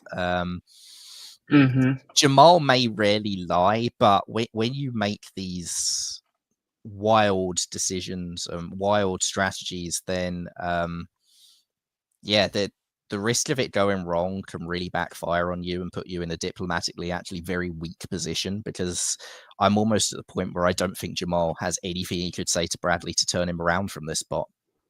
Yeah. I mean, there's nothing at this point, but we're going to move on because we've waxed on too long. So builds, Brandon, any surprises here? All right, let's see. We've got Moscow and Khan coming off the board. No. And we've got Fleet London. That could kind of go either way. I like that build a lot. Fleet Liverpool would have been clear. Fleet Eddie would have been clear. Fleet London gives you a lot of negotiating room here in the spring.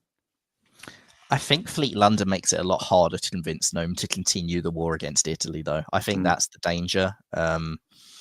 Fleet Edinburgh, you had that ability still. You could still have jumped in on Gnome if you wanted. I think that what Jackson really has to make sure doesn't happen is for Gnome to back out of the attack on Italy, because I think Jackson has no path to a win if that happens. I think that if Gnome comes back, Jackson can take St. Petersburg, he can take some German dots, although it's hard to actually do both things at once because Army Denmark and fleets, the Sweden can't go in both directions. But I think that, yeah, if that's what happens, then Italy will win this game and Jackson will have lost his chance. So if he blows the relationship with Gnome, I think he's in a lot of danger of converting this to a win.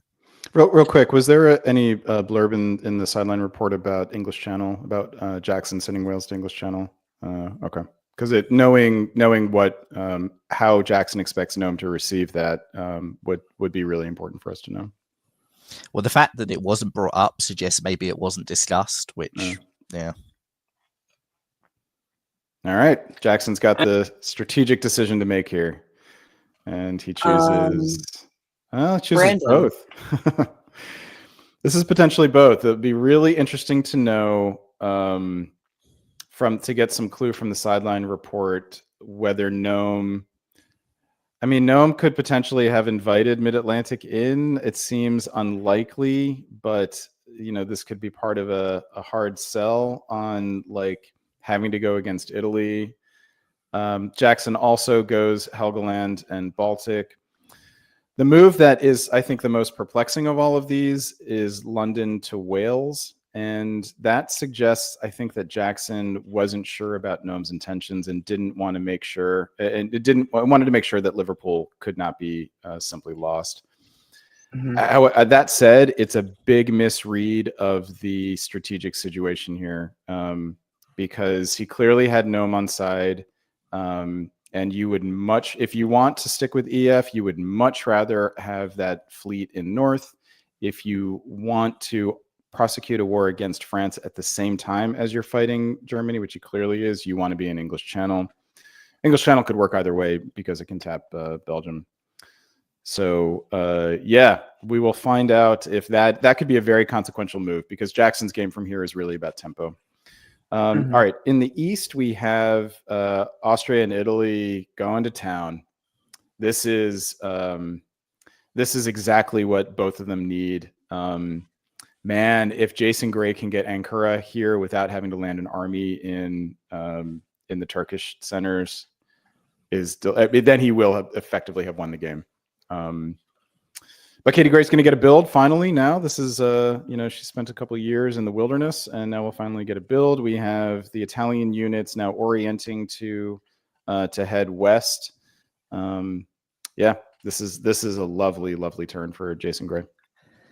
You say that, but I noticed Greece has gone to Bulgaria. Katie's on track for 2 builds, and Katie getting level with Jason, I think, is really bad for Jason, actually. I think that if Katie comes out of this year, putting 2 units down frees up Budapest by going to Serbia, moves to Lycia. There's a lot of things she can do from this position to free up to actually put 2 builds down. And I think at that point, it becomes a lot harder for Jason to negotiate those dots out of Katie later, because if they're equal, I think that Katie's path to a win is what's opening up here. I said at the start of the year, if she gets the good guesses and gets the results against Jamal, she's still got a chance. This is that chance. And Jason is now fighting France and is enmeshed in fighting France. One of those armies has to go to Piedmont. The other, it's going to be hard to keep back. Yeah, this is... I think Jason is in a really good position, but I think Katie is too. And Jackson, I think, is almost at the point where he has to hope Gnome throws him the win for this to make sense. And that is still doable with St. Petersburg, with Portugal. There's dots that can be thrown if Gnome chooses he just wants Jackson to win. But tempo-wise, Jackson has no guaranteed dot this turn. Like, Kiel can be defended. Berlin can be defended. France might tap Ruhr, which might help you take Kiel, but then Munich might defend Kiel. There's no guarantee anywhere for Jackson. And if he builds nothing this year while Jamal dies and Bradley goes down to 1, I don't see how Jackson can win unless he's thrown all the French dots. Which it feels unlikely, doesn't it? I will be surprised. So Greece had to go to Bulgaria here to ensure that Romania was piffed. I will be surprised if either Greece isn't given here or Bulgaria walks through either into Con or back to Greece here. But I think if it walks through and gets into Con, that still gives Katie those two builds. And yeah, Jason is still going up, but I think Jason's problem is not whether Katie takes the dot from him. It's Katie becoming relevant. Because while she's on 4 and even 5, Katie is always junior partner. If Katie's up to 6 with realistic shots at 7 or 8, Katie is not the junior partner in that relationship while Jason's busy fighting elsewhere. I know, but I think I strongly suspect Jason is going to end up here with Constantinople and Ankara and one of Bulgaria or Greece. So probably building 2 here, even if Katie's also building 2. All right. Well, let's see it then. And we'll start with McCullis this time. Talk about the orders. Oh, damn. Okay, so well, that went well for Jason. Does get Greece. It was all agreed. For whatever reason, Katie has put Jamal back into Sevastopol, which I didn't see coming, which is interesting, I guess. It doesn't make it clear. What it does make it clear is Gnome is choosing England to win. Gnome is walking out of St. Petersburg to toss it and doesn't care about Iberia at all. This is where it can turn into a throw race, and maybe even Munich might have been by agreement. I can't help but notice that Ruhr didn't defend Kiel. It looks like Jason possibly expected to lose that. Maybe won't care about Munich. You've got Silesia up there. If it's a throw race, I think Jackson does have the advantage, because I just don't think Jason has units in the best position to be thrown stuff. All those fleets in the east can be thrown Bull and Ankh. Jackson has way more centers that can be thrown by France if France chooses to throw. Yeah, and there's plenty of time to do it. I don't understand Constantinople not going to Ankara here. There's no, especially if Austria is now turning on Turkey. This is not, you just have to go to Ankara here. There's just no justification for not, and get Bulgaria to support, Smyrna into Khan if you have concerns about that. The Greece bowl swap to me looks completely arranged. Yeah. Yo, sure, yeah. But go ahead. I just don't get why. Like, as you say, why not take Ankh? If the swap, sure, whatever, but centers that can be thrown to Italy are few and far between, and Munich will be lost throwing something else. Sure, Italy could put Army Venice down, but maybe that could go east. Italy is horrendously spread out. But Italy has a big lead. Don't forget that as well. So Italy is going to be +3 here. So putting 3 units down. If Austria and Italy and Germany are okay with Italy holding on to Munich, they'll hold on to Munich. Italy's +2, no? Greece, yes. and I'm sorry. Yes, sorry. I was assuming that Ankara.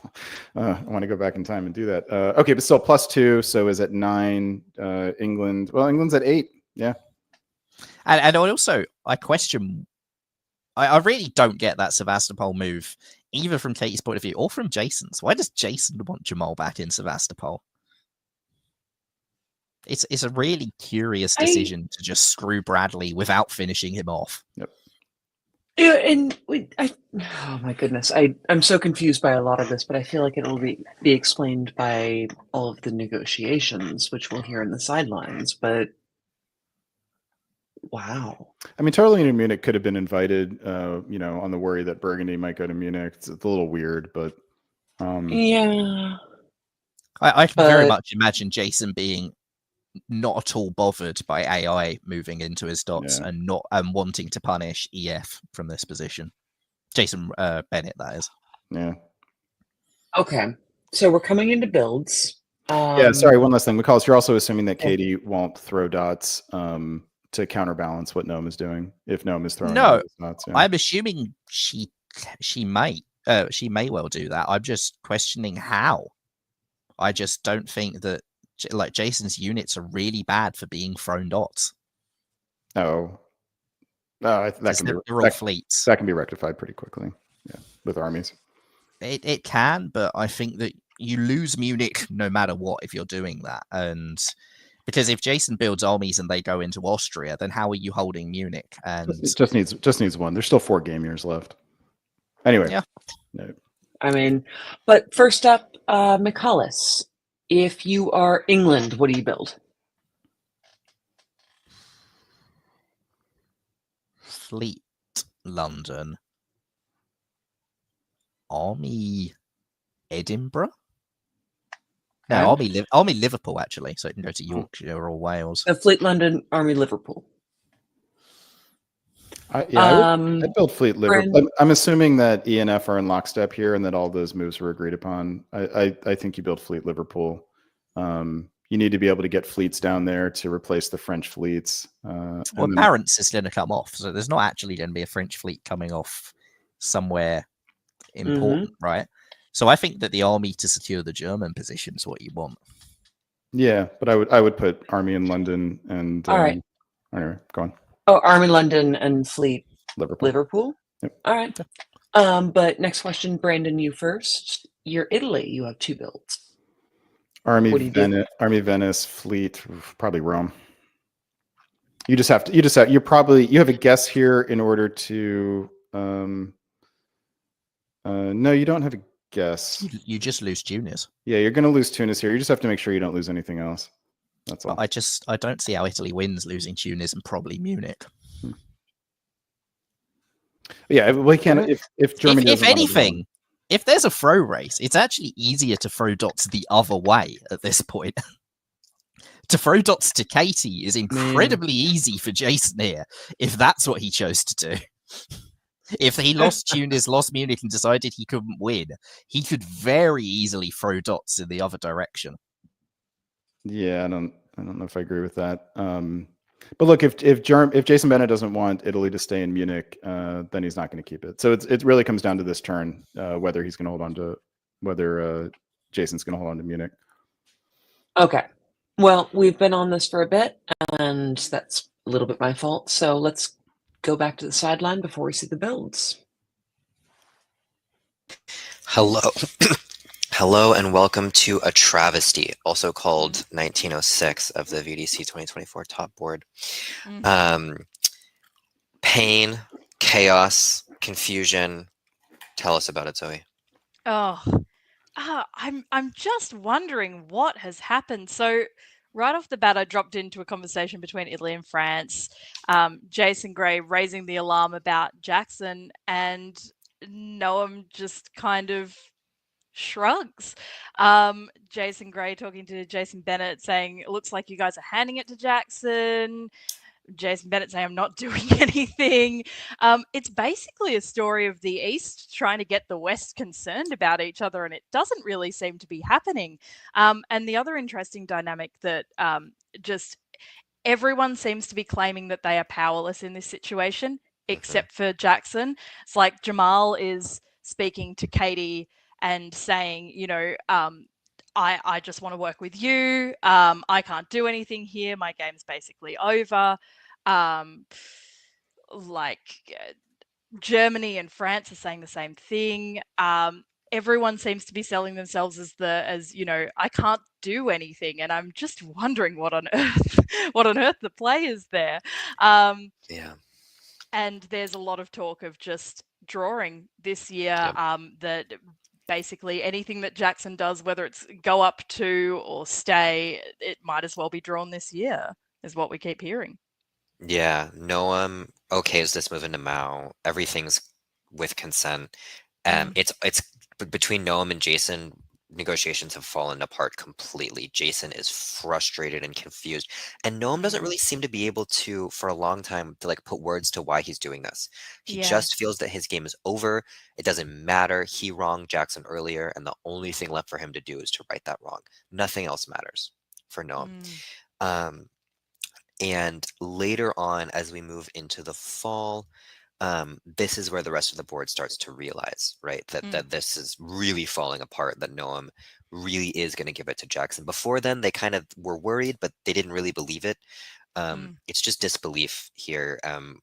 We have Katie starts with just confusion. She says, "Oh my Lanta" on the board. She just doesn't. She doesn't understand, and neither do the rest of the players. Jamal doesn't understand. It's very strange.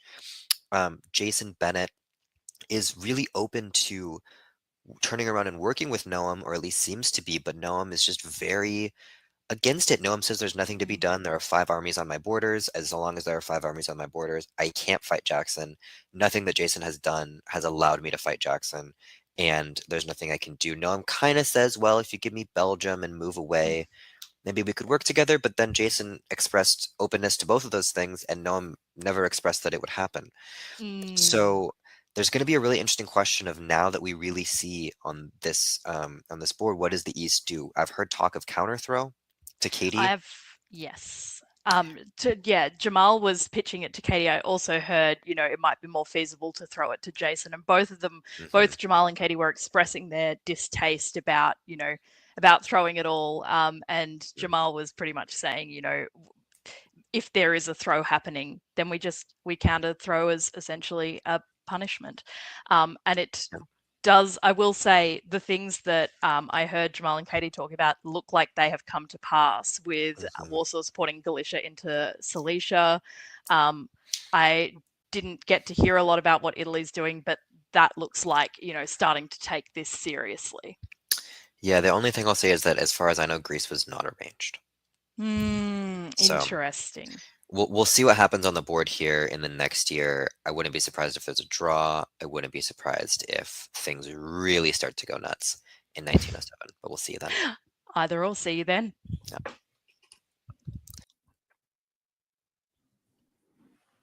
You're on muted. mute again. Yes, I will unmute myself again. And we're back. There was a lot to talk about there. There was talks about draws. There was talks about throwing games. There was talks about counter throws. Let's start with you, Brandon. Yeah, the thing I was looking for there was to see how Jamal was interpreting what was happening on this board, and Jamal and Katie together, I think, could ensure that, or do a lot to help Jason Gray win this game, if not ensure. And so it was interesting to sort of hear them sort of questioning whether it was Katie or Jason that should be the beneficiary. Anticipating McCallis's commentary from last year. There's a lot that Jamal can and Katie can do here. Jamal can go to Livonia and fight Jamal in the north. I think that they together could make sure that Jason wins this game. Noam has a point in this regard, that Jason Bennett had an opportunity to help create a path forward for Noam and didn't. And when he didn't build that fleet, Noam really didn't have much reason to keep fighting Jackson in the north. Throwing in this way definitely prevents Noam from winning as well. So there's lots of arguments about the utility of this, but that one small point, I think Noam is right on. I think that Noam is burning a lot of diplomatic bridges for future games with the East right now. I get his anger towards Jason, as you say. I think that's completely correct. But this is the sort of thing. This is 1906. This isn't like a final couple of years throw. This was basically at the halfway point of the game. He's tossed the West to Jackson to punish players that haven't done anything against him. Hell, Jason didn't come West when he could have done earlier and gutted him for all he's worth. So, Noam, reputationally, if he follows through on this, is going to suffer a lot. This is the sort of thing that this is a hard label to shake. I've thrown top boards before and didn't do me great reputationally, but it's that there are points in the game where it's more acceptable to do it. I'll bow to Brandon's expertise when it comes to throwing races on World Championship top boards, but in this position, I wouldn't call it expertise. McCallis, I wouldn't call it expertise. Okay, experience. Better word for it. So, as someone who's been thrown aboard to win a tournament, I will say I love those people, and their reputation with me is amazing. Well, please finish your point, McCallis. Yeah, sorry. I think it is the sort of thing that can create a counter throwing race by going this early. I think if Gnome throws this in the final couple of years, everyone shrugs their shoulders and goes, all right, whatever, done. Doing it this early, we heard it maybe in negotiations there, it angers someone like Jamal, and that's not someone that you necessarily want to be angering here if you want Jackson to win. I do find it noteworthy that Katie was the first one they talked about throwing to. I do think Katie has the better position to be thrown to, and I think if Jamal is on board, throwing to Katie very easily can happen. Yeah, the problem with playing like Eddie Bassan when you're not Eddie Bassan is Eddie has 50 years of goodwill with everyone to fall back on when that happens. Mhm. Gnome doesn't. Yeah. It's anyway, I think we're gonna move right on along and see what the builds look like. Michaelis. If there's a throwing race, it's going to Katie. Those fleets mean you can no longer throw this game to Jason Gray. I think you still can, but I think it's a mistake. I think Jason's made a few mistakes now in this mid game, and they're starting to mount up, and that's not great. I think for him, I think Jason Bennett's build here is or disband here is peculiar, and it takes away the possibility of him being supported back into Kiel. So it's not clear. This may be an indication that he's not happy with the taking of Munich, and is fine allowing Jackson Roberts to fall in behind him. Or it may be he's just angry at Gnome and just wants to spend the rest of the game fighting Gnome. Yep, all right, possible. Let's find out. Michaelis. The Dame does not draw, but Jackson's not on top yet, so that's not that surprising. Jamal goes north. There's a 50-50, like St. Petersburg North Coast. That's just a guaranteed take on St. Petersburg. You can't brace it by supporting it the other way. Okay. Katie comes east, might be getting thrown to her, might not. Jason sends units the other way, walks out of con to black to let Katie into con. If you're going to throw the game to Katie, this is how you do it. I don't quite get going after Jamal here, because Jamal, is the one in position to directly fight Jackson and has gotten in position here to take St. Petersburg. So unless this was agreed upon by Jamal, which I suspect it wasn't, given Sevastopol's retreat to Armenia, I don't like this. I would rather do this next, make it a fall stab. And I definitely don't understand the fleet movements around the Black Sea. I think this is to kill Bradley, and I think that what actually happens here is Katie gets supported into Sevastopol. Yeah, that feels right. You still have Ankara, and maybe maybe Jamal gets Ankara here. I don't know. It was one of us calling out the moves. I mean, the rest is just Jackson getting into. I mean, at this point, I think we're just trying to make sense of it. This is just throw race on throw race. Like Jason's turning the other way, has taken Munich back with Jackson's support. It's a big advantage for Jackson here, having Jason on side. Now it feels like it's, as long as France and Germany are on side, I don't see how Jackson loses this.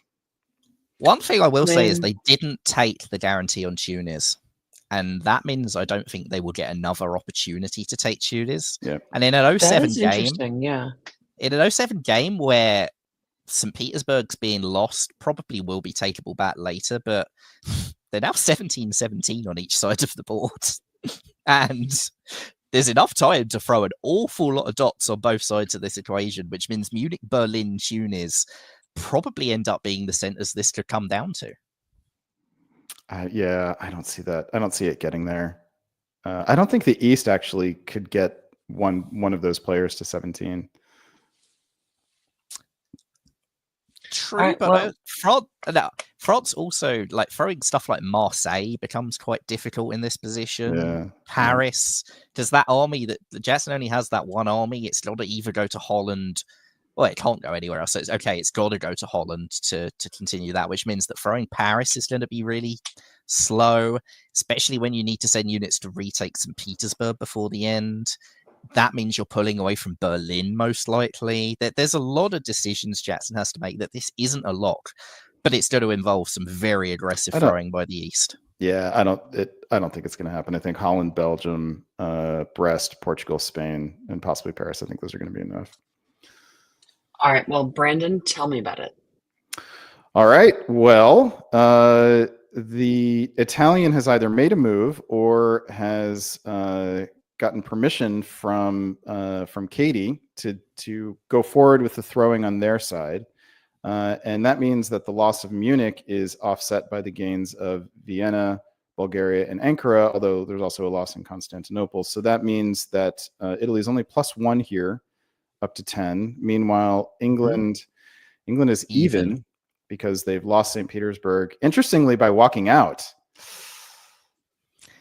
Not only just by walking out and not to Norway, slightly odd. France has pulled back. France has gone to Spain. That's not what Jackson Roberts wants to see in this position if Nome is committing to throwing. On a turn where Nome is building, having taken Belgium, Nome has pulled back. And it's now building. And that is not what you want.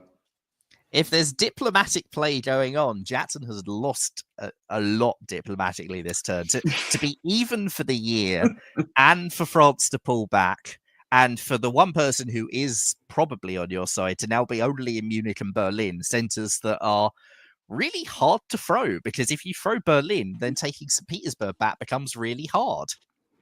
What just happened? Jackson lost the initiative completely is what just happened, and Jason regained it. And I'm not sure. So from Jackson's perspective, right, if you're not going to be advancing in Tunis, if those fleets are not going to be advancing in the Mediterranean, then what is the purpose of France for you? Yeah. And so you have to make a decision at this point. If France can't help you gain dots in the south, then you need to just take France's dots.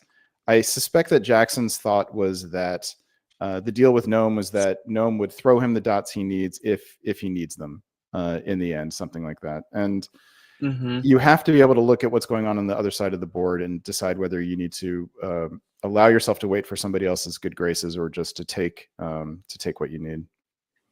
Yeah, I think that Jackson Fogel here has suffered the consequences of being thrown aboard too early, and it's happened before. And I think we're seeing history first as tragedy, then as farce. Not walking into those dots when he should have done there, and putting the East in a position where they're talking about counter throwing and following through on probably counter throwing. It's too early. If you're making the East counter throw, you have to take all the dots you can as fast as you possibly can.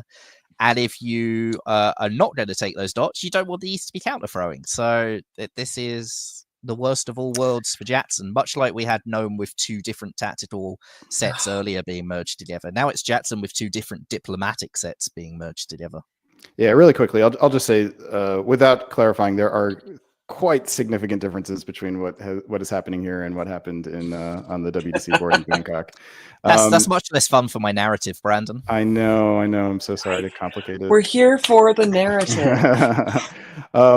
I will add also, I don't know if I would call what Katie is doing throwing, to be honest, because Katie is not going down. Katie, I think, is engaging in what could be described as extremely friendly alliance play, where Katie, I think, at some point decided that she did not have a chance to win the game.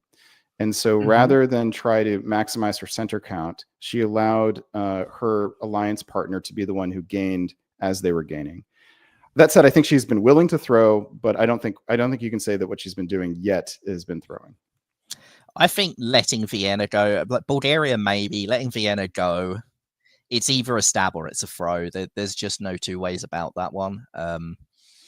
And I think that Katie passed up the opportunity to make it her that was being thrown to, unless Jason stabbed for this and then she reacts. Maybe, I don't know.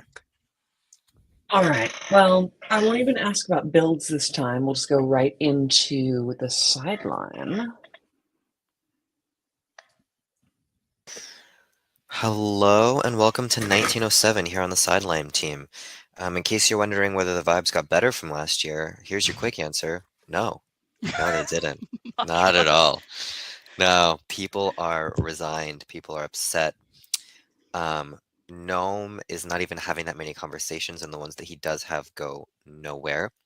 Words that I heard this year include goofy, ridiculous, silly, and hissy fit. I won't tell you who is saying those words, but all of those words were said with regards to Gnome, and he could hear most of them. You haven't mentioned Oh My Lanta, Johnny. Oh My Lanta did recur on the game table. That one was Katie. I'll put that one out there. There are discussions of counter throwing in the East. That's where the only real tension is.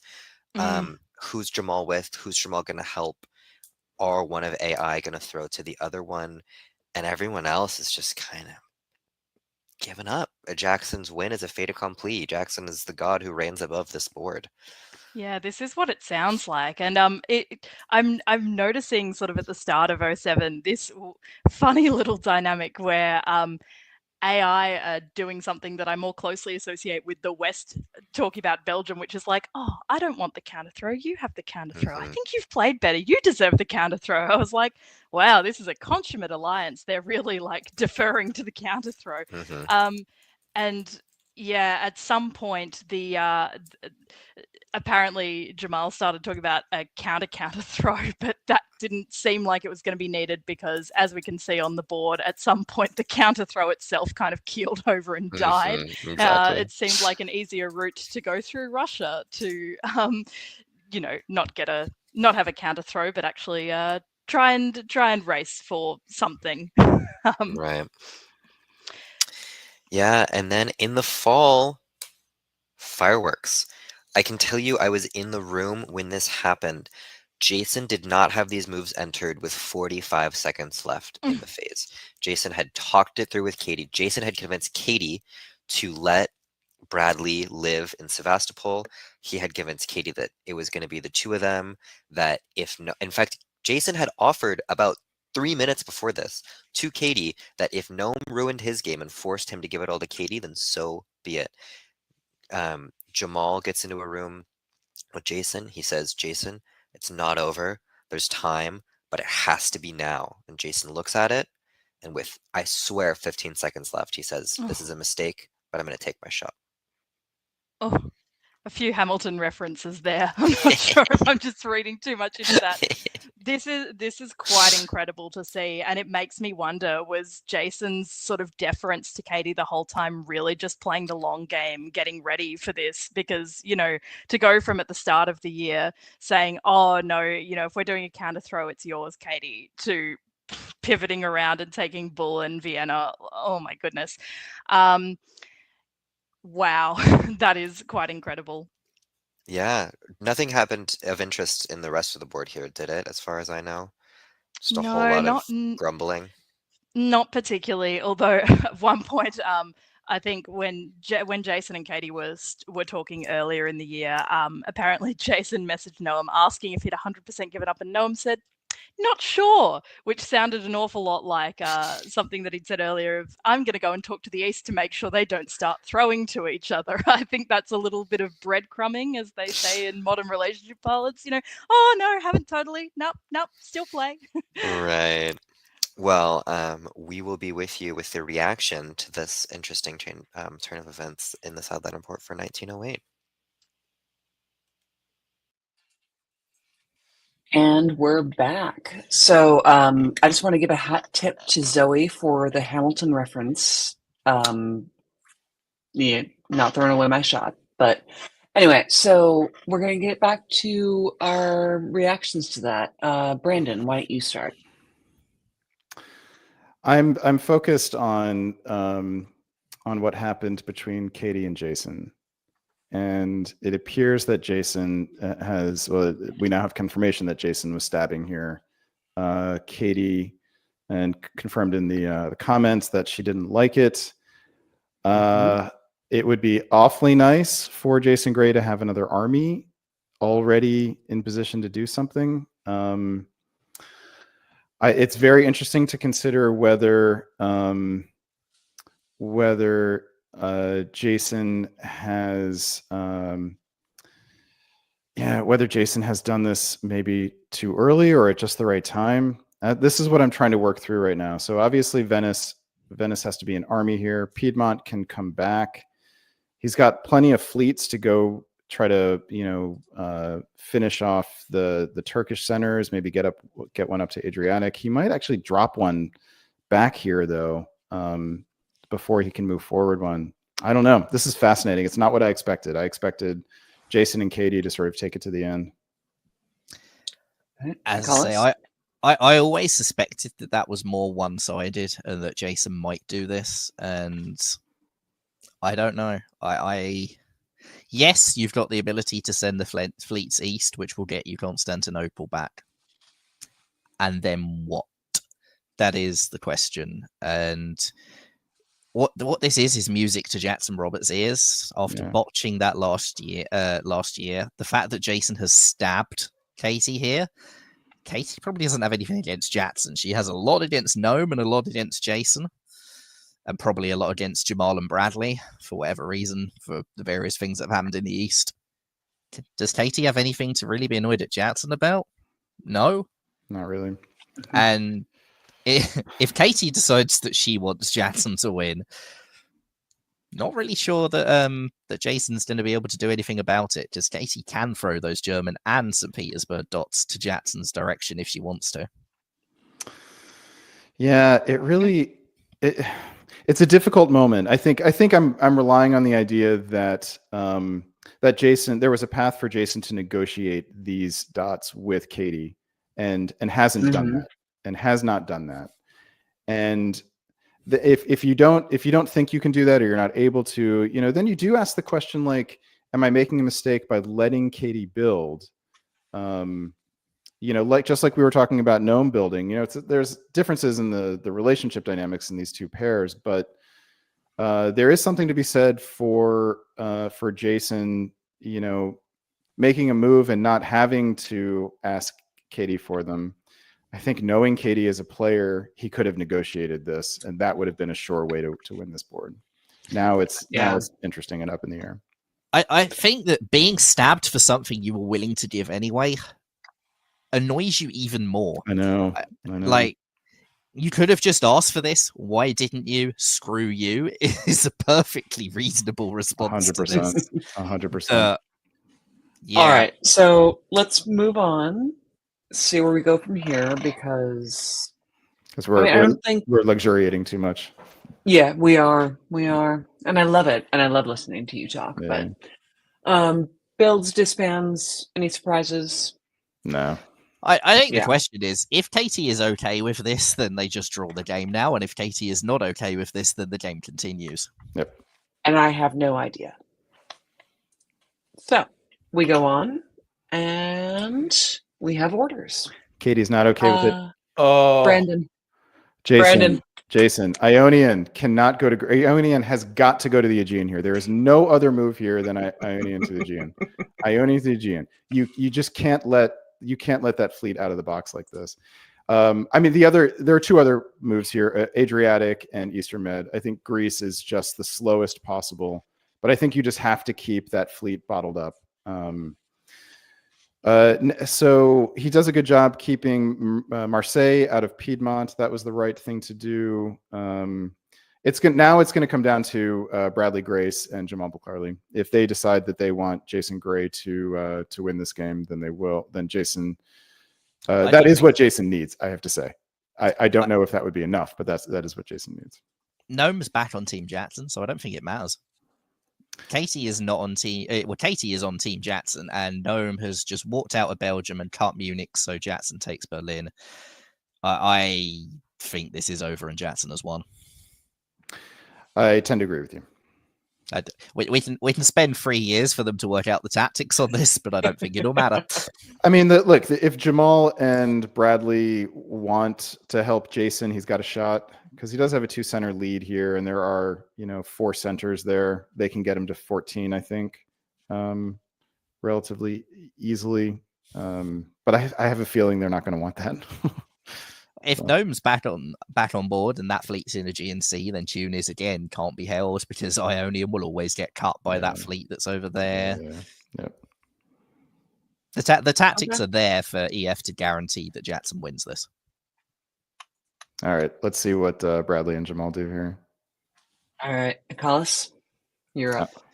Well, Bradley takes Ankara, so that's about as not team Jason Gray as you can get. Meanwhile, Jamal lets Jackson take St. Petersburg whilst taking Warsaw. Yeah, GG, congrats, Jackson. Yeah, right? Belgium, look at the Mao is position. there. Yeah. France is going to pull something. There is nothing. This is over. No, there's right. still, I don't know. So now, what play is there? Let's talk about it. It's really about the taking of Ankara makes it over. If Bradley had wanted to help Jason, then they could have gotten him to 14. But yeah, I mean, so yeah. And even if they get him to 14, like Jackson with Nome on side and with St. Petersburg guaranteed and Berlin guaranteed and not having to fight for either. Yeah. Jackson has 16 within 2 years. Marseille is it's going to be hard to throw Marseille as well, but it's not impossible actually because Italy's pulled back. So you can throw him to 17. So at that point, Jason does have the tiebreak, so you have to get him to 17. I don't see a world where Jason Gray is getting Warsaw and Moscow in 2 years in this game. No, there's no way. No, it's largely over. Let's move forward. Are there sidelines at this point? Well, before we do builds and disbands, we do have a sideline.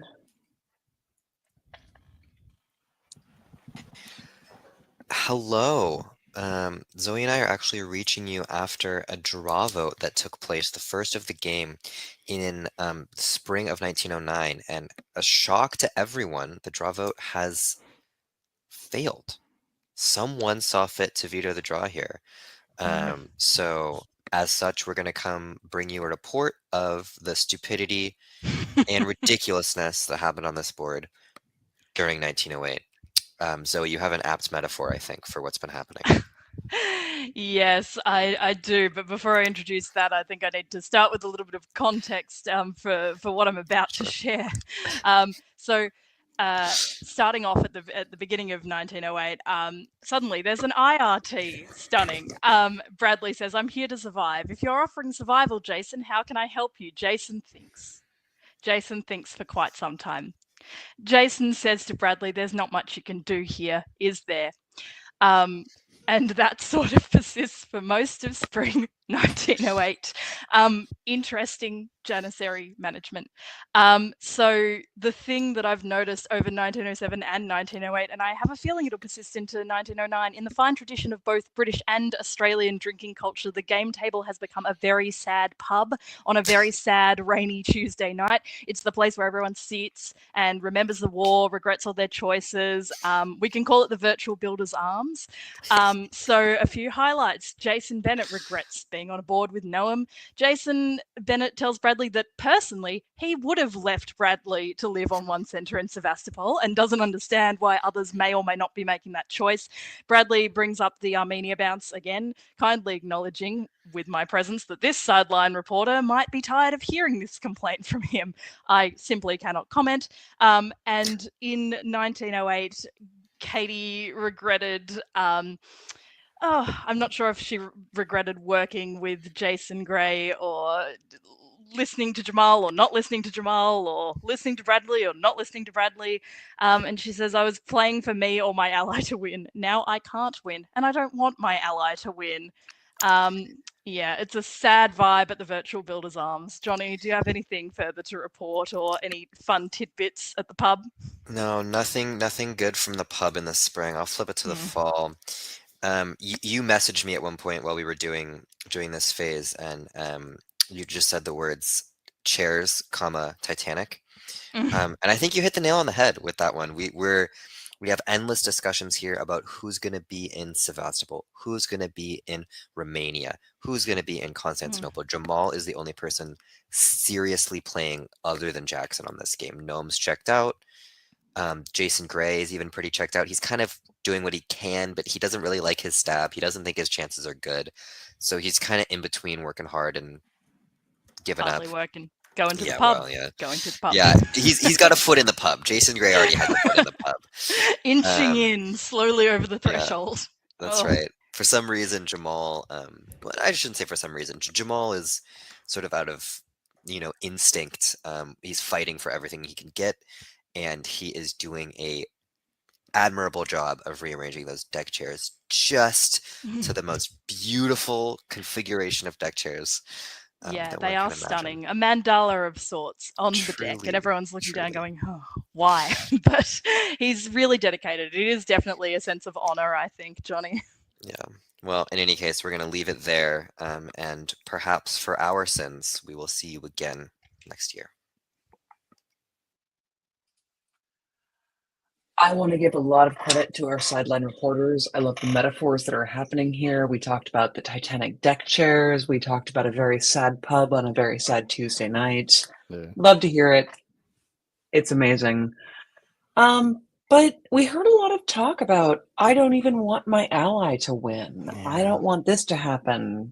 Brandon, you had some feelings? Let's talk about that. Yeah, I mean, there's this does feel like a sad, rainy, cold November night. I mean, let's not cast aspersions on rainy days or rainy nights, because they can be very beautiful, and the earth. California could use some rain. Just saying. Very beautiful, unlike this game. The sense of put up renewal. the little QR code for the Southern California fires. I think, look, in every game, especially a high stakes one like this, there are moments that where people have an opportunity to make something happen, and we have had several moments in this game where people tried to do that, and unfortunately, in none of the cases was it something that succeeded. All of the big moves in this case, in this game, have failed to net gains for the most part, and the biggest one we have seen here is Jason Gray's stab on Katie Gray, and I think he just misread the ally.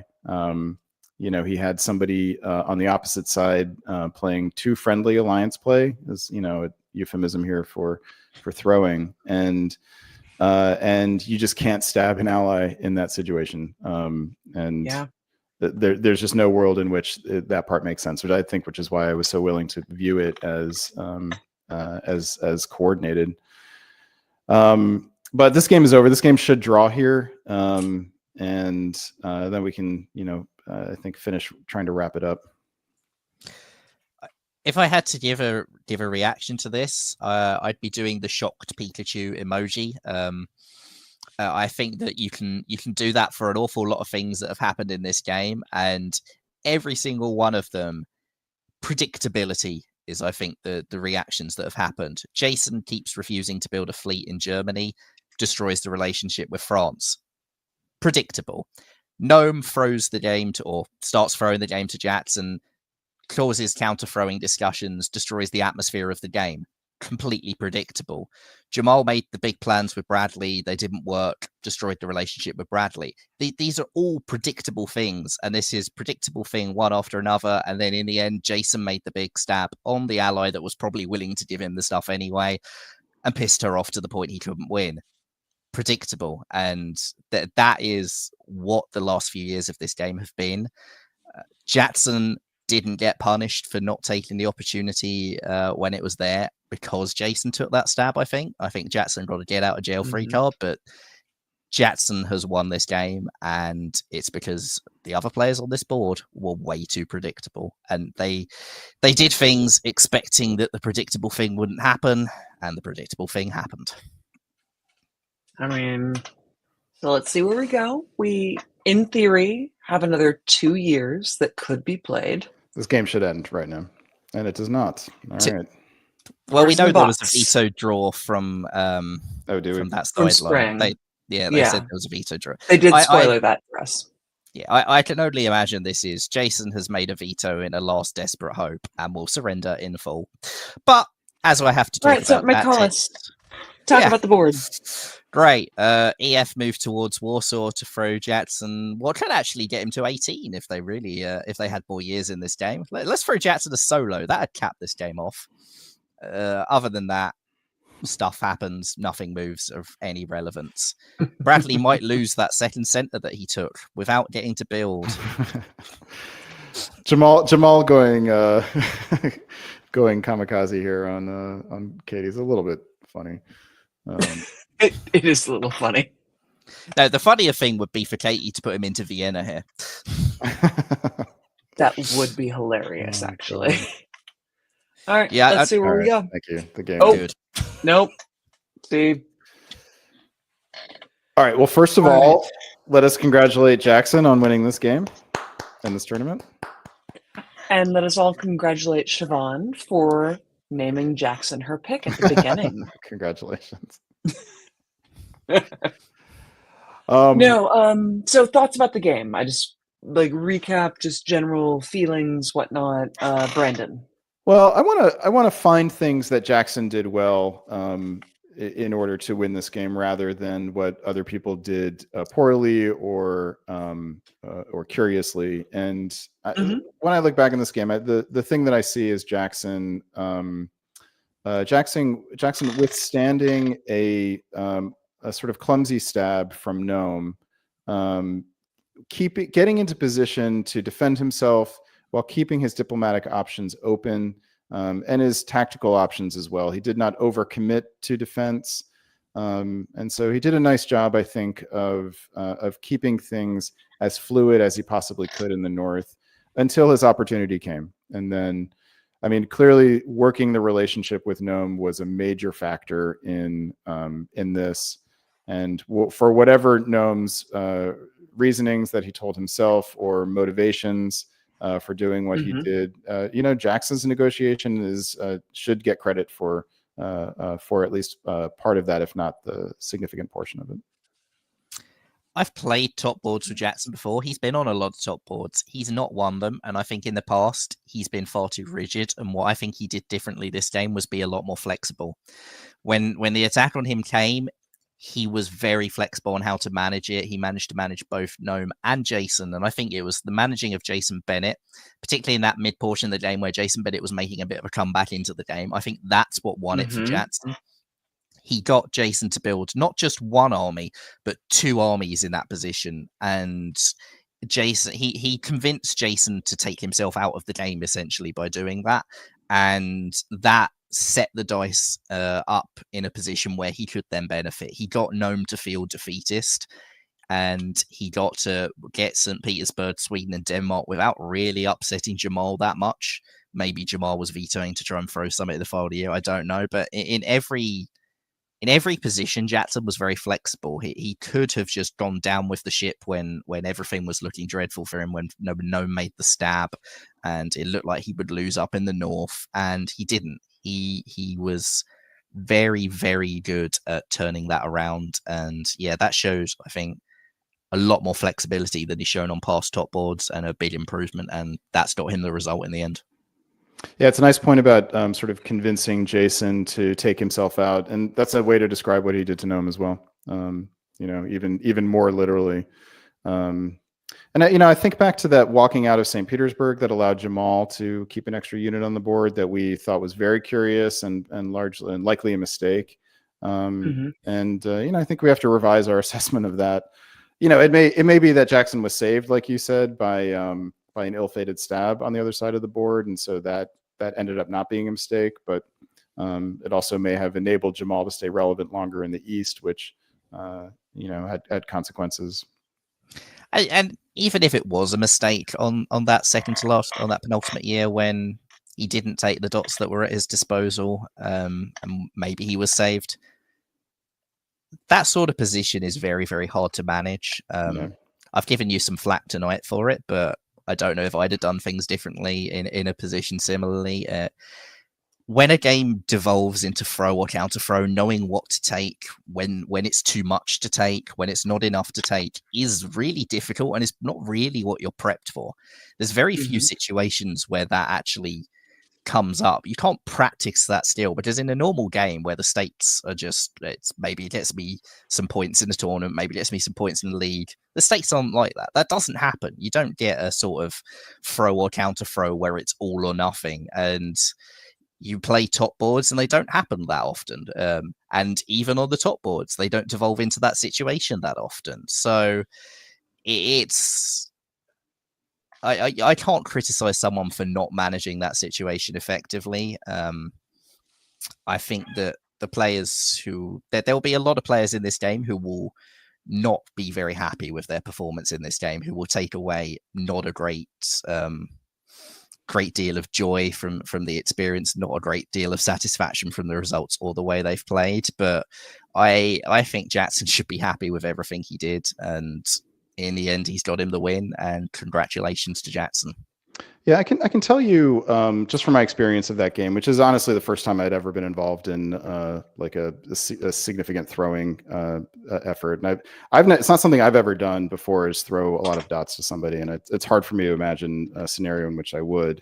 I can imagine a counter throwing would be probably the only time that I would do it. But I can tell you in that situation, I mean, I've admitted that it was a huge mistake for a number of reasons. The biggest one is that I didn't need it. Like I had a clear path to winning that game without the throwing, and the throwing happened it wasn't something I asked for, and it happened for completely, sort of peculiar reasons. And I, regrettably fell in, allowed myself to talk myself into it.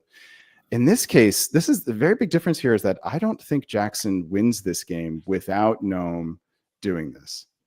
And so whether Jackson was advocating for it, whether Gnome offered it, or whether it was some sort of complicated mixture of the two, it opened up a victory path for Jackson that did not exist before. And I think that's to Jackson's credit to point this out. That he helped create a victory path kind of out of nothing. And as someone who won a tournament through creating a victory path, through getting someone else to throw me the board, there is skill in that, because you can't do that with just anyone on the board. Not everyone's going to throw anything to you. You have to create the right situation. You have to read the board right. You have to do the negotiations correctly. And kudos to Jackson, because that's as skillful as even the tactics on the board, is you got to read the people. Yeah, as much as we can criticize Gnome for what he did, Jackson must have managed the mood to get Gnome into that defeatist state, to get Gnome thinking that it was all over, that there was nothing he could do, and that this was the only thing left to do on the game. You have to manage someone to get them there. It's very easy for someone to give up on the game, but just turtle up in position and not throw. So to get them to do it in this way, that takes management, that takes conviction, and good job for making it happen that way. I've been on both ends of that on the top board, and it's not an easy thing. Yeah, especially when people are just kind of unhappy, it's like Jackson had to be the happiest person, like at in a party where everyone was miserable. And he had to, I'm sure he had to sort of hide that, right? Be careful not to express how well he thought things were going while everyone else was, shooting missiles at each other. And that's hard. This game felt like probably a lot of emotion management in the end, which is a hugely important part of the game. And kudos to Jackson for being able to do that. He's a relatively young person, and it required a lot of maturity, I think, in that moment. Yeah, but apparently Jackson was vibing, which feels very on brand for Jackson. But I think we got through the game. We've done the championship. Last thoughts. We'll start with you, McCullis. Yeah, I think that, as we were just saying, it's Jackson won that game. Great job. Maybe it's not the going to go down as an all-time classic top board, but a top board is a top board, and I don't believe Jackson has won a tournament before. I think he's made a lot of top boards, placed well a lot of times without winning a tournament. And speaking as someone who took an awful long time to win my first tournament, I know how much of a monkey that can be on your back and how each failure sits there in the back of your mind, and you're looking for that the way to break that streak. And he won't care in the slightest how he got it. Jackson will be delighted that he got it off his back, and he won, and he will go down for all time as the 2025 virtual world champion, and for that we can only applaud him. And Brandon? Yeah, it's often said that top boards are beauty contests. And I think this demonstrates very clearly that beauty is in the eye of the beholder. And in the end, it doesn't matter. What matters here is that Jackson came out on top, and like McCullough said, that he is the virtual world champion. And congratulations, man, for not just entering the winner's circle, but for entering the major champion circle. And now you got to turn around in a month and do it again at the DBNI, and we look forward to seeing you try to do that. Not just at the DBNI, but I hope you're coming to WDC as well. And we'll probably drop some links into that in the YouTube links when we post this. But I just want to say, Jackson, I picked you from the beginning. I want you to remember that. And next time we're on a board together, you will actually work with me and not be chaotic. That would be helpful. No, I believed in you from the beginning, and this board was so interesting. I'm so glad that I was here tonight. Wow. Wow is all I have to say. But before we sign off for the night, any closing words before I say my classic? I just realized we didn't get Jackson on. Do we want to try to get him on real quick? Oh, can we get him on? Let me see. I'm Because I'm going to send him the link. We're happy to talk. Jackson, just sent you the link. Get in here right now. Jackson, get on it. It's an order.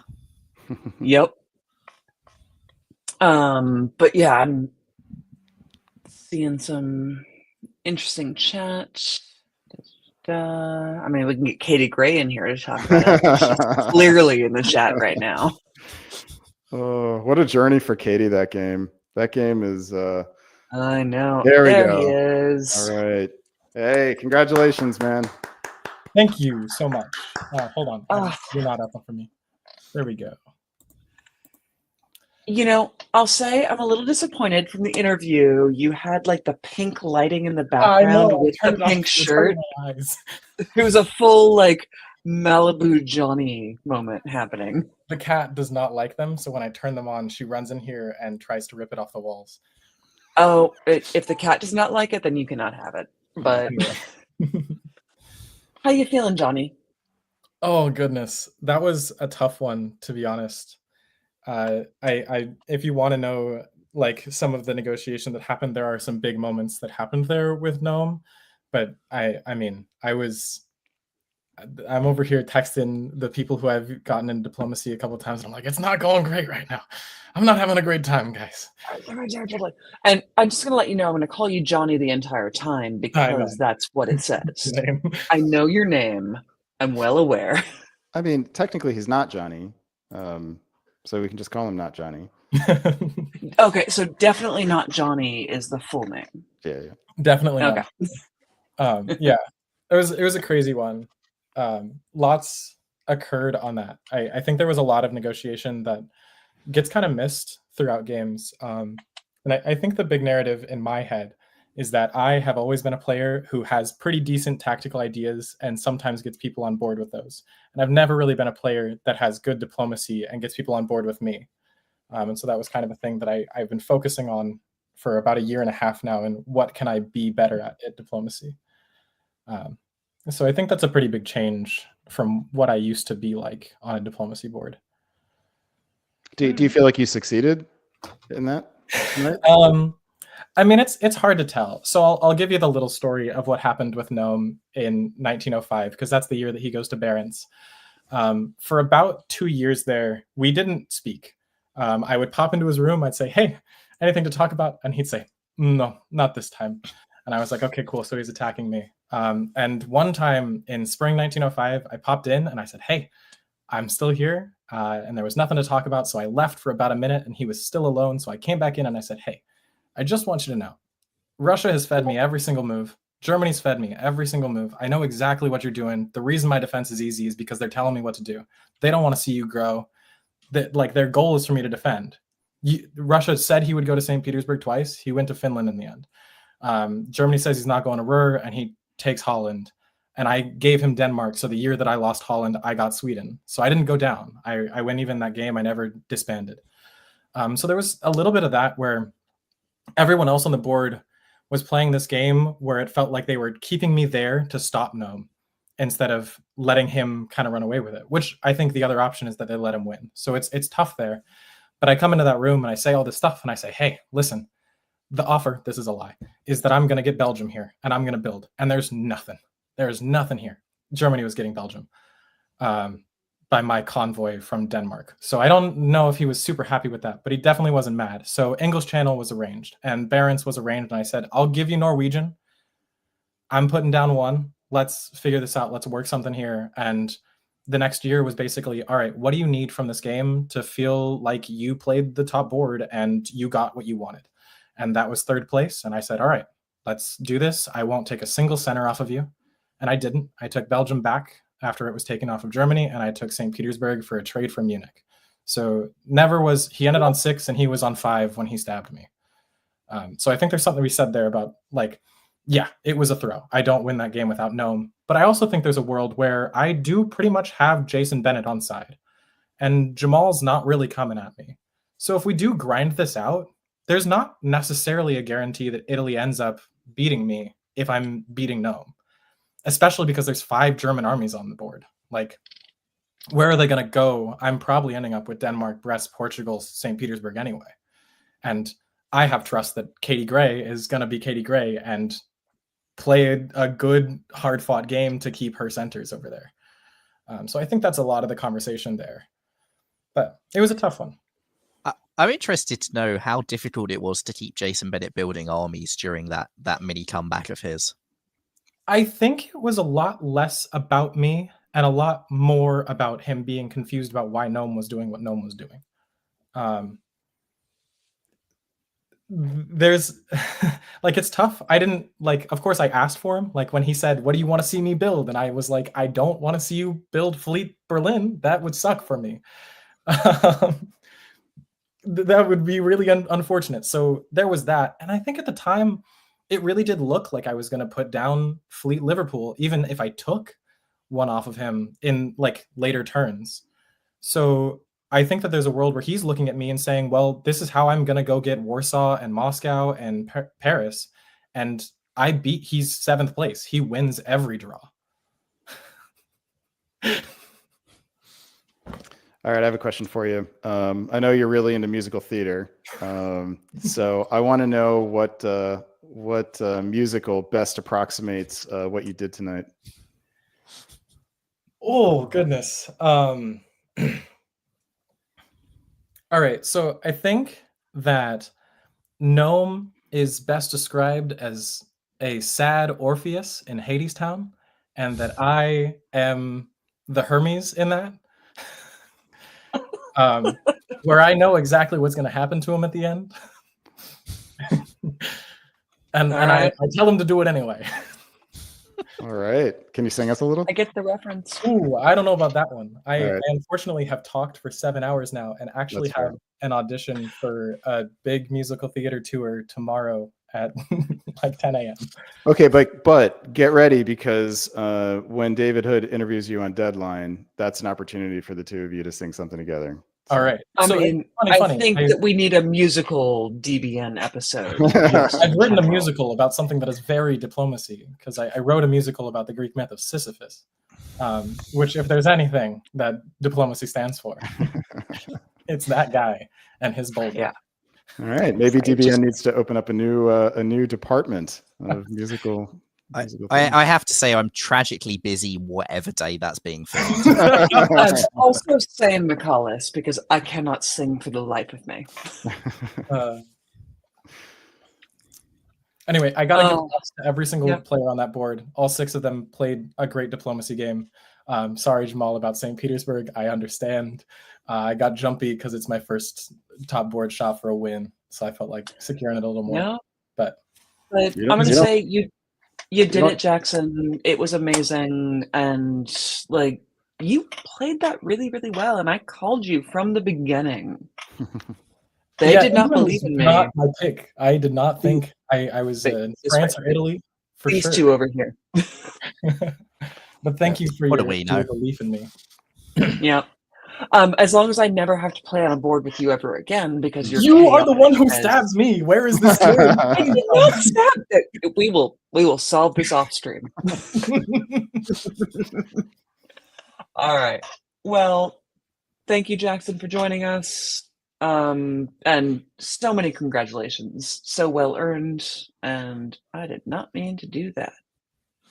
Thank you so much for having me. But apparently there are some calls for you to join DBM as a commentator.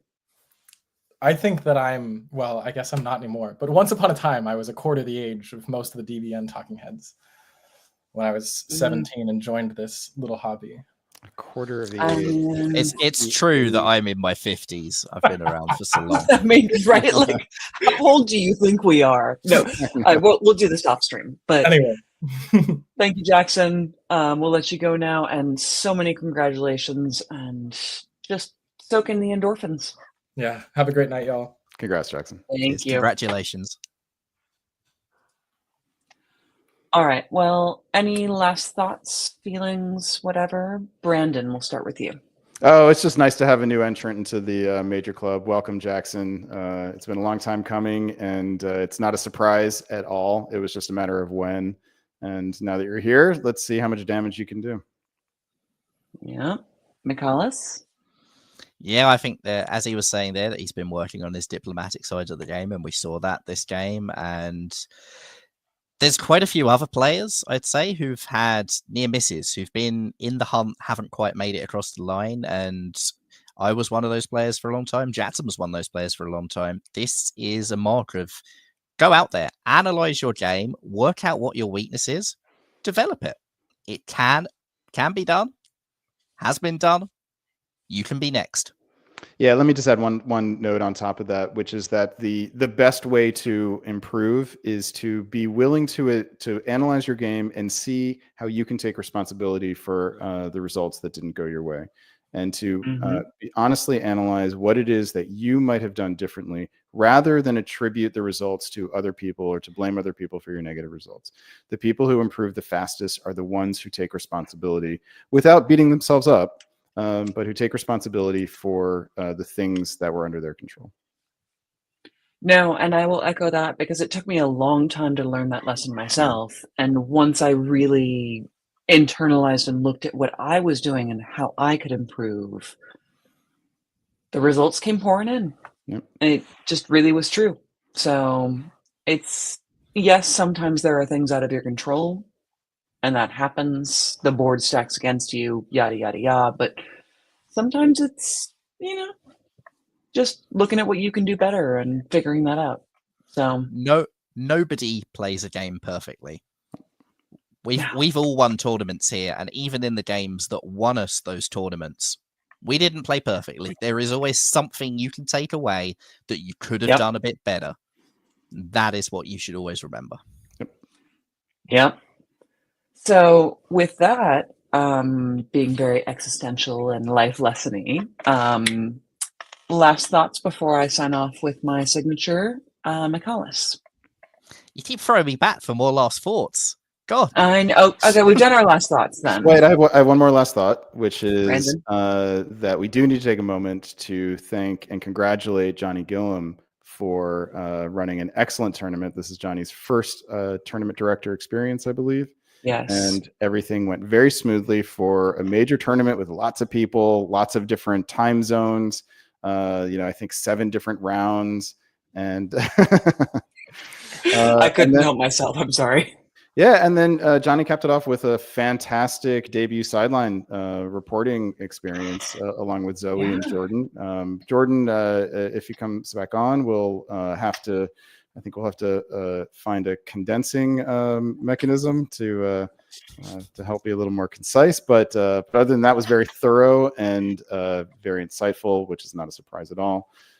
Johnny and Zoe kept it going as well, and both of you were really insightful and interesting. And Zoe's a new addition to DBN and a very welcome one. And so thank you all for that. And congratulations again to Johnny and all of the other GMs for running an excellent tournament. Yeah, not least the tech issues that came up during that top board. That's a curveball that most TDs haven't been thrown, haven't had to deal with, and Johnny handled it well, got the game running smoothly, and in the broadcast, we wouldn't have even known about it if it wasn't for the sideline mention in it. So that goes to show what a great job he did there, and what a great job that they've done the entire weekend. So great job, Johnny. Glad that you're running this one and not me. And one tournament is enough a year. I suspect he'll feel the same way. But yeah, beyond that, come to WDC, come play the DBNI, and yeah. See you all soon. Yeah. So yeah, and for my part, I'm going to echo the thanks to Johnny and Zoe and Jordan for doing the sideline reporting, because without you, we wouldn't have the insight into what was happening behind the scenes. For everyone who did the interviews ahead of time, which was Johnny, David Hood, Brandon, Kevin O'Kelly, thank you so much. I didn't have time earlier today, so I really appreciate that. It's a team effort here at DBN, and I really look forward to seeing how we grow and get on. And everyone register for WDC first weekend in April in San Francisco. I'm sorry, did that just slip out? But other than that, we do have to thank you as well, Siobhan, for hosting. It's nice to see you on DBN. We need more of it. We need more Siobhan, as always. Hopefully we'll get some during the DBN. Yeah. Yeah, it's been too long. So, it has been too long. It's just been too busy for me over here. So, but I'm so glad to be back, and we'll do it more. All right. But probably not for WDC, because I'm actually helping to run that thing. I know, it's a whole thing. Excuses. But, I know, excuses. But we'll talk about DBNI. But in the meantime, anything else you want to add, or shall we? Let's take it home. Stay safe and stab well, everyone.